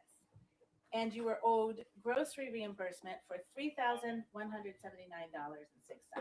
right? Yes. And that was what you submitted to get payment. Yes. And you said you didn't receive this email, but you remembered getting it by text message, right? Yes. Okay. And so you have read and you remember seeing the substance of this email, true? Yes. Okay. And this is a response to your invoice, right? I don't recall because Stefon was refusing to pay me for the week he sent me home. Well, Melissa Goddard writes on December 4th. I appreciate you may not have received this on December 4th, but she writes, "Thank you for providing an invoice. I've attached a readable PDF." Okay.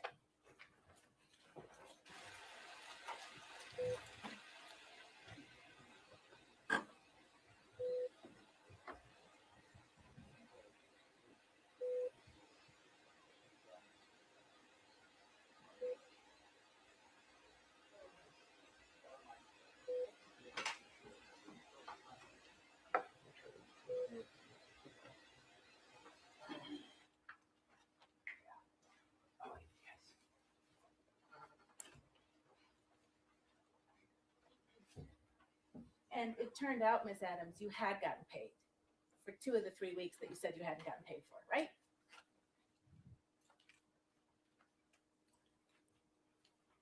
This is missing a whole lot of stuff. It's a yes or no question. I can't answer your question correctly without the proper evidence. Your Honor, may I approach? You may.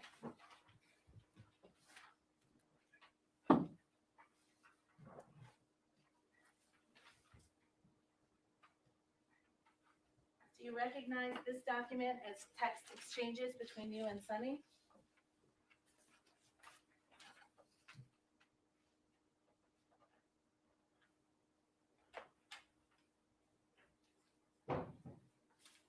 Yes.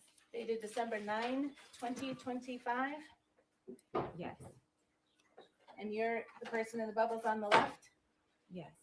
And you write to Sunny, "Hey, so I looked over my transfers, payment history, and they sent payments 11/7 and 11/21 totaling $4,000. See that? Yes. So you knew that you had actually been paid for 2 of those 3 weeks that you tried to get paid for again, right? What's your name? I never got your name. Did you know I that don't you know. had I been was trying to paid- address you by your name because I'm not this. I don't know. I can't answer that question correctly. You knew on December 9th that you had been paid for 2 of the 3 weeks you said you hadn't been paid for, didn't you? I don't understand the question. You just acknowledged you wrote it to Sunny. I was supposed to be paid for the week I was sent home. So Okay. I sent the incorrect amount because I didn't know he wasn't paying me for that week. Right. So you sought $6,000 instead of $2,000. That's my calculations was Right. And so that last week, that was a week you didn't work, right? because I was sent home. Right. So you weren't in the kitchen cooking. Mr. Diggs sent me home because he had girls at the Ma'am, house. whatever you're going to I add should is be not paid. responsive, Your Honor. Yes. Do you understand the question you're being asked? I don't Answer understand. her question. Answer Attorney Stewart's question, all right, if you can. If it's confusing to you, she will restate it. Counsel, you restate your question. Yes. So you weren't in the kitchen cooking that week, right? No. Okay. If you can turn back to tab D, the page that ends 171, this is Exhibit 4. It has been marked and admitted into evidence. Let me know when you get there. You there? So these are both, on this page, these are both blue bubbles. So this is your text messages, right? Yeah.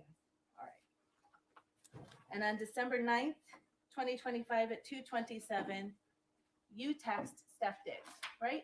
Yes. And what do you say to Steph Diggs on December 9th?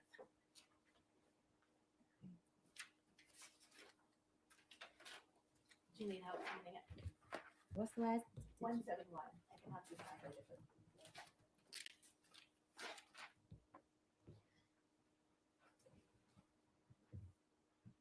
I said, can she call? I'm sorry, the second text message. Read the second text message Yes, please. without reading the You messages can read before. the first and we can talk about who you're asking about. That's fine.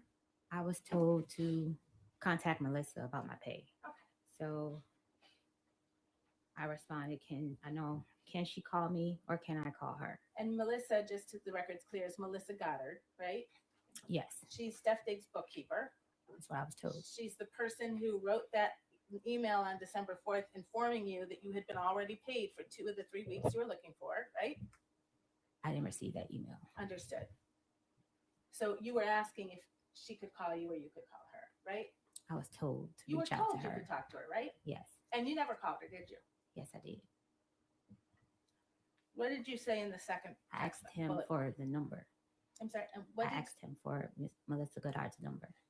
the number is right on the email that you got in text form. But that was later time. This was December 4th. The email is from December 4th. The text message you're about to read is 5 days later, December 9th. What I'm trying to say to you is that text message was sent at a later date to me. On December 9th, you acknowledged to Sunny that you knew you had been overpaid. I'm sorry. Overpaid? I'm sorry. Underpaid. You knew that 4 of the $6,000 you were seeking, you had already received. And the last week that you hadn't been paid for was the week you weren't there. And now if you can read this text message that you sent to Steph Diggs on that same day, December 9th. Hi, so I looked over the payments. Are you not paying me for the week you told me to go home? If not, that's fine. And just for my past employers, when I'm asked not to work, I'm still paid because I'm only with them for the season. It was supposed to say them. It said the season. So that takes care of all of the weeks that you said you weren't paid for on December 1st, right? The weeks that I sent to him calculated was adding in that week. Right. 2 weeks you had already been paid for. 1 week you didn't work, and you told Steph on December 9th, if you don't want to pay that, that's fine. Right? Yes. All right. You also sought $3,179.06 in reimbursement for money you claimed you spent on groceries. Yes. That was on December 1st. That's the day I sent the email. Okay. The text to Sunny. And Please turn off all phones.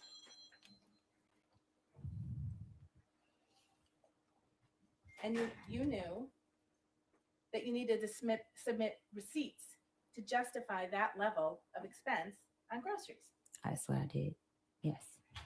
Is your testimony here under oath that you submitted receipts justifying $3,179.06 spent on groceries out of your money?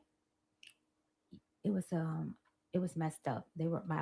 Was off. Something was off. Some receipts were the wrong receipt and we cleared it up.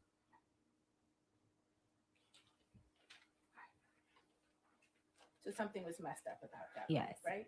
Yes.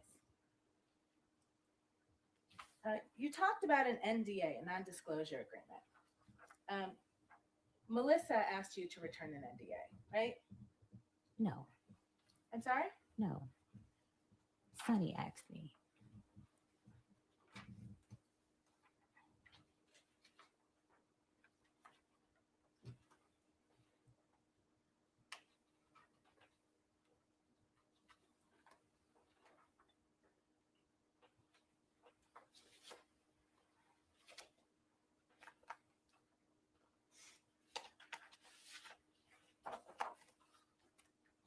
You received an email from Melissa Goddard on December 13th, right?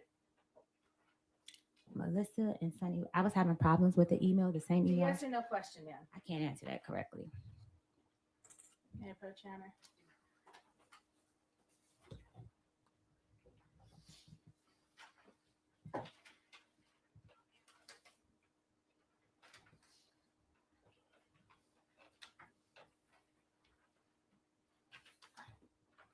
Do you recognize that as an email you received from Melissa Goddard on December 13th? Yes. And the subject line is NDA payment? Yes. She tells you she's Melissa, Mr. Diggs's bookkeeper, right? Yes. So you hadn't talked to her before December 13th because she's introducing herself right now. Yes. Okay. She says, please return the completed NDA provided to you by Sunny to this email address, right? Yes. This is required for employment with Mr. Diggs or any of his entities. Right? Yes. Sunny has an NDA, doesn't she? I'm not sure. You don't know? I don't talk to Sunny about her business with Mr. Diggs.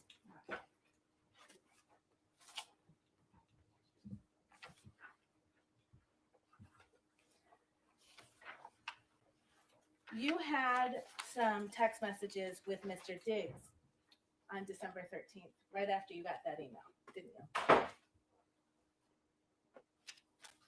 I don't recall the date. I would like to see. Let's go back to Exhibit 4. It's tab D, page 195.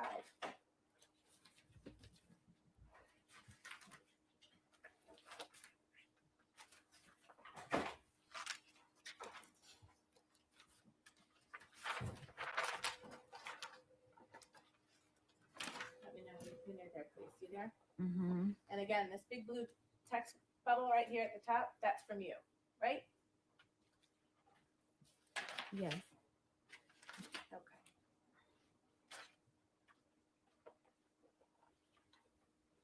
And you write to Steph on December 13, 2025, you sitting here playing in my face.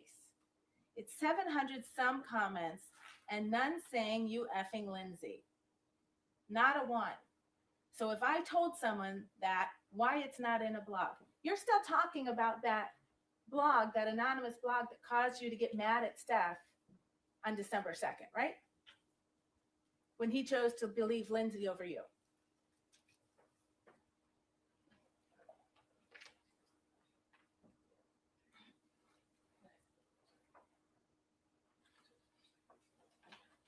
I'll clarify. Thank you, Mr. Virtue. On December 13th, you're still mad about the issue that led to Steph believing Lindsay over you. From my recollection, he didn't. I'm sorry. On December 13th, I can't answer that question correctly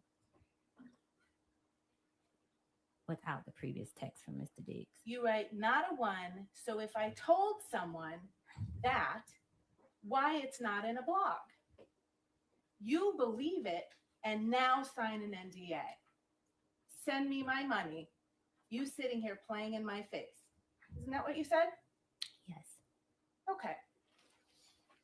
You were mad about the NDA because you thought you had to sign it because Steph believed you leaked something, right? Yes. Didn't have anything to do with an assault.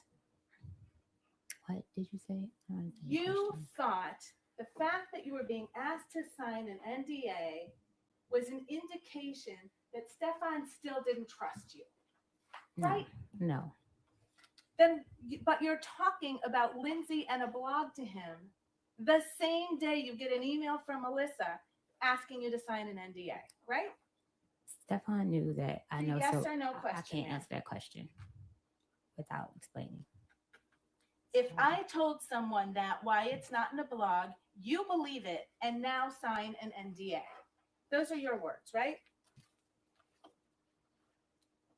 It was now signing day after you assault me. I had information on you. You didn't And you say think I was leaving. Ma'am, it's not responsive. You didn't say anything about an assault when you talked about an NDA, Did you? It does not change the fact that I was assaulted. You talked about Lindsay in a blog and he It believed does not Lindsay. change the fact I was assaulted.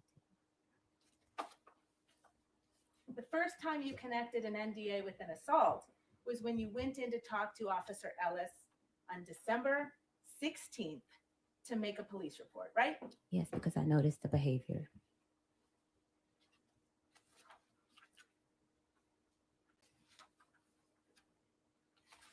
And that was the same officer that you didn't need to be honest with about some of the details about your relationship with Steph, what happened on December 2nd, when you left your position, why you went back to his house on December 9th. True? I don't understand the question. Can you repeat it? All of those things that you said to Officer Ellis on December 16th were not true. You had a fight with Stefon Diggs on December 2nd over text about Lindsay and a blog and him believing Lindsay. Not about money, right? It was about money. The last text that I sent to Mr. Diggs was about money. It was a bit of a compound question. Yes. It's true, Your Honor. I will. Let's turn back to the text messages between you and Steph after you sent that text message to him on the 13th, connecting the NDA with Steph's believing Lindsay. I didn't say believe in Lindsay.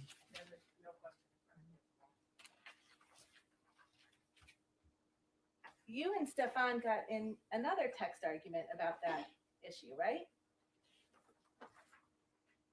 And if you could turn to page 201.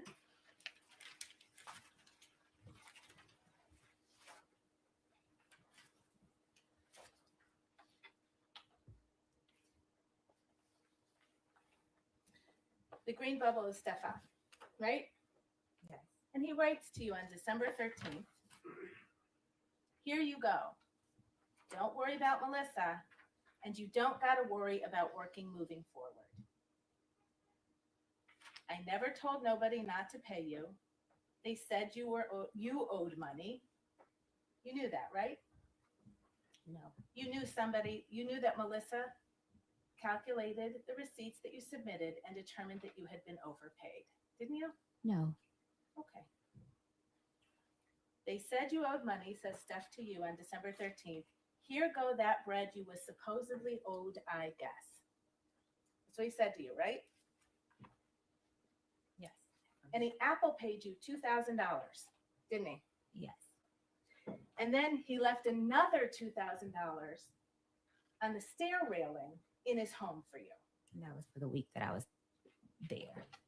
That was for the week of December 9th when you worked, right? And he asked you 3 times in your text message, what else do I owe you? And you never gave him a number, did you? I said they owe me grocery. I had given Sonny the grocery reimbursement, the person that was my contact for giving receipts to. I thought you just testified there was a mix-up with the numbers. Yes, but I had talked to her about that. We had came up with the exact numbers after she added up the receipts. You understood that Steph fired you that day, right? I was leaving. Okay. But you waited until he told you you don't have to work here anymore, and he paid you $4,000. I came back for my money because I didn't have money to leave. So the record's clear. You came back on December 9th. To get my money that I was owed. You worked. And then on December 13th, Steph told you you didn't need to work there anymore. Right? I'd already had in my mind that I was quitting. I just came back to get my money. You were furious with Steph on December 13th, weren't you? No. No? No. Do you remember that Shy Charles was actually at Steph's house that day? Yes. And she was braiding his hair. Yes.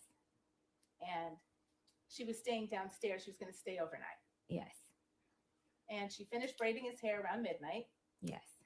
And then you came down from your room to talk to Shy. Yes. And you did that because she was your friend. My coworker. We were cool. And she's the person you spent that week in New York with? December 2nd, the day you were supposedly assaulted, until December 9th, when you came back to the Dedham house, right? And you sat with Shy and you talked to her until 3 in the morning, didn't you? Yes. You told her you were finished with Steph Diggs, didn't you? I told her in the middle of the week I was coming back to get my money, and I was trying not to be there when she came to braid his hair.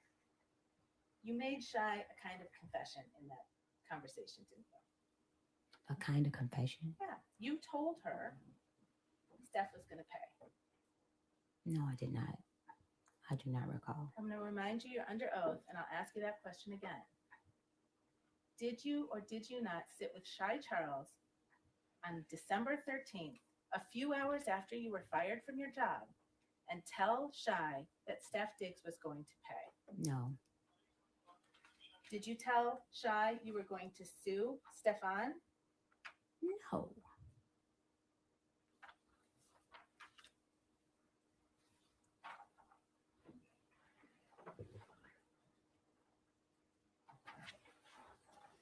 So after you were fired on the 13th, you stayed in the house, I think you said 2 more days, right? I wasn't fired. After Steph Diggs told you you didn't need to work there anymore and paid you all the money That day you went back that to you claimed you were owed, you stayed in the house for 2 more days, right? I had to get a plane ticket and I had to find somewhere to stay. Okay. And then when you left his house, you went to the Dedham police station. No. You went to the Dedham police station on December 16th. I left his house on the 15th. You testified, and on your direct examination, you left on the 16th. I left Stefon's house on the 15th. I went to the Dedham police station on the 16th. Okay.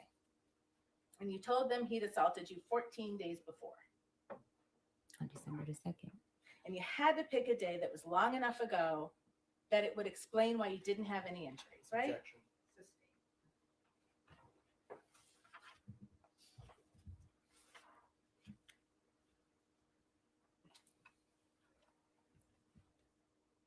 Part of the lesson you were going to teach Steph was to make a false police report. Is that true? Objection. Well, I'll ask a different question. Your report that you made, it's missing a lot of detail. Would you agree? Yes. I was afraid to tell the relationship between me and Stefon Diggs. It's missing more than that. No, Right? it's not. In your opinion, it isn't. Okay. It's missing more of the text that was shared in the morning. Okay. It would have exposed a lot of things, and I still was trying to protect him and myself. You actually recanted your own statements, didn't you? No. I can't. So you know the criminal complaint in this case issued on December 29th.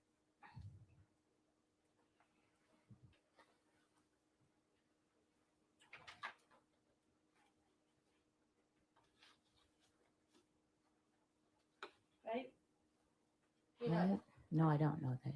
Well, you're the complainant in the case. Is it your testimony you weren't notified that this case was going to be brought forward to the court? I don't recall. I don't. It was big news. I don't. No one reached to me that I recollect.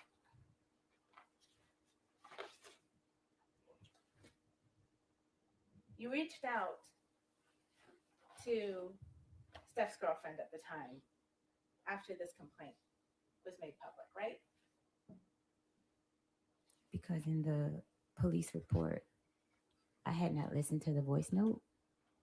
I just read the voice note. I was afraid she knew. I was afraid. Ma'am, it's a yes or no question. I can't answer that question. After this complaint became public on December 29th, you reached out to Steph's girlfriend, didn't you? I can't recall the date, but yes. May I approach you on that? Counsel actually approached Steph.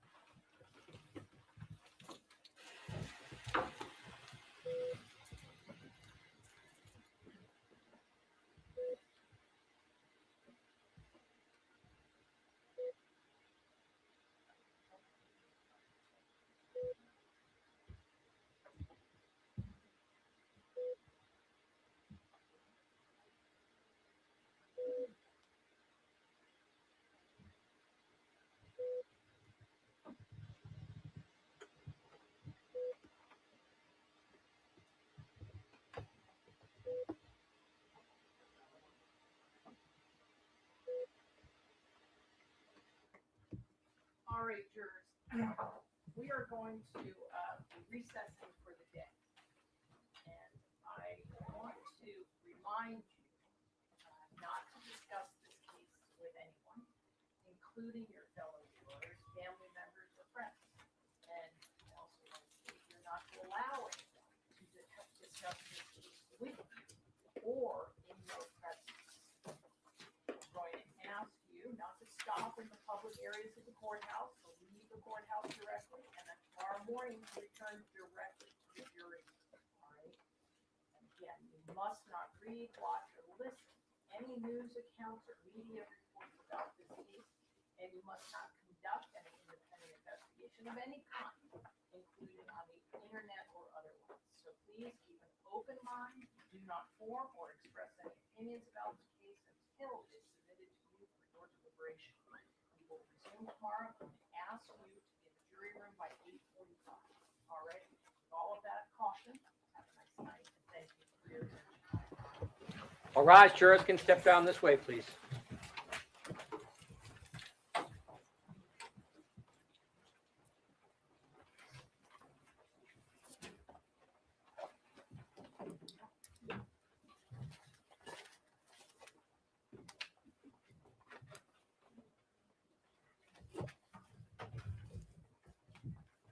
Jurors that exited this court stands in recess.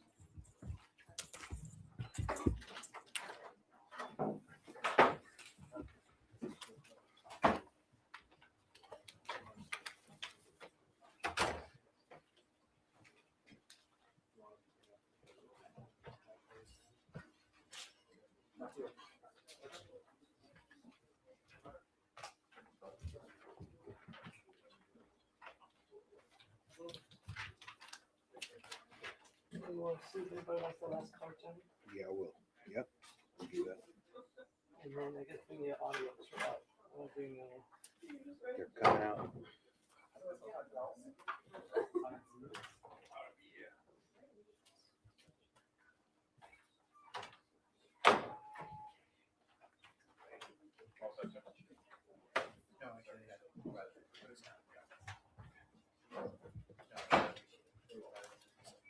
It's all in this.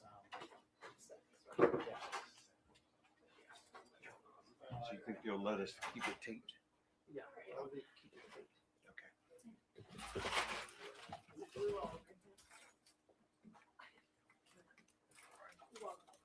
So, See if any, I don't know if they want it. NBC This is from Boston. 3:30 on. Okay, yeah.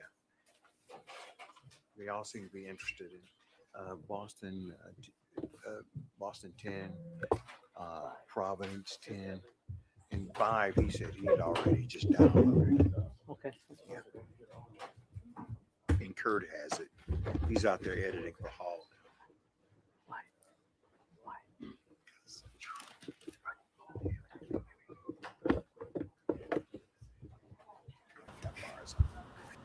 Hot mic moment. Hot mic. I love it when they do that shit. Hot mic, you dummies. You guys are dumb. Okay, I'll catch the rest when I get back from pool. Thanks for covering this. Please cover it up. Yes, I am. I'll vote to cool off at the pool. God, all you people in the pools. You people are all cool. You're going to the pool.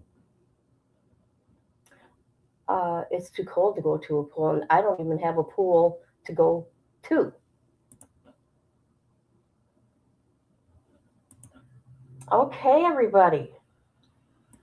So there's that. This is interesting.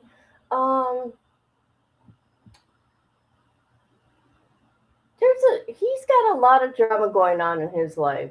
You know what? He's got a lot of shit going on. He causes a lot of his own misery going on. Okay? Let's see. Hold on a minute. I want to see. How old is that boy? Stuff. What do they call him? Steph? Stefon Diggs. I like his name. He's only 32. Oh my God, he's just a baby. That's why he's got such an attitude. Holy shit. Holy shit. God, I didn't know he was that young. He must have, was he 18 when he started playing with the Vikings or what? Started with the Vikings.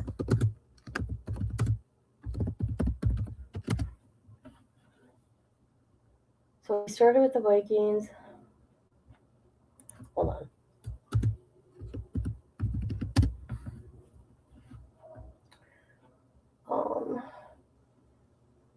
God, he was the 5th round pick then. So he started with them 2015? 2015. There you go. Boy. So he was, I was thinking he was 21. Well, anyways. Oh, okay. Okay.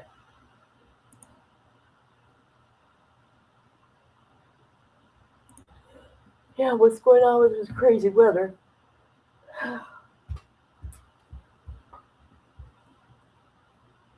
All right, everybody. Yes, I will be covering this case. And I'm telling you, we're not going to start early in the morning. No, no, no, no, no. Because I have no patience for breaks. Okay? So we're going to start a little bit late.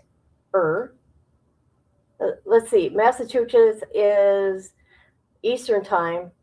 And they're starting at what? 9 a.m., which would be 8 a.m. my time. So whatever.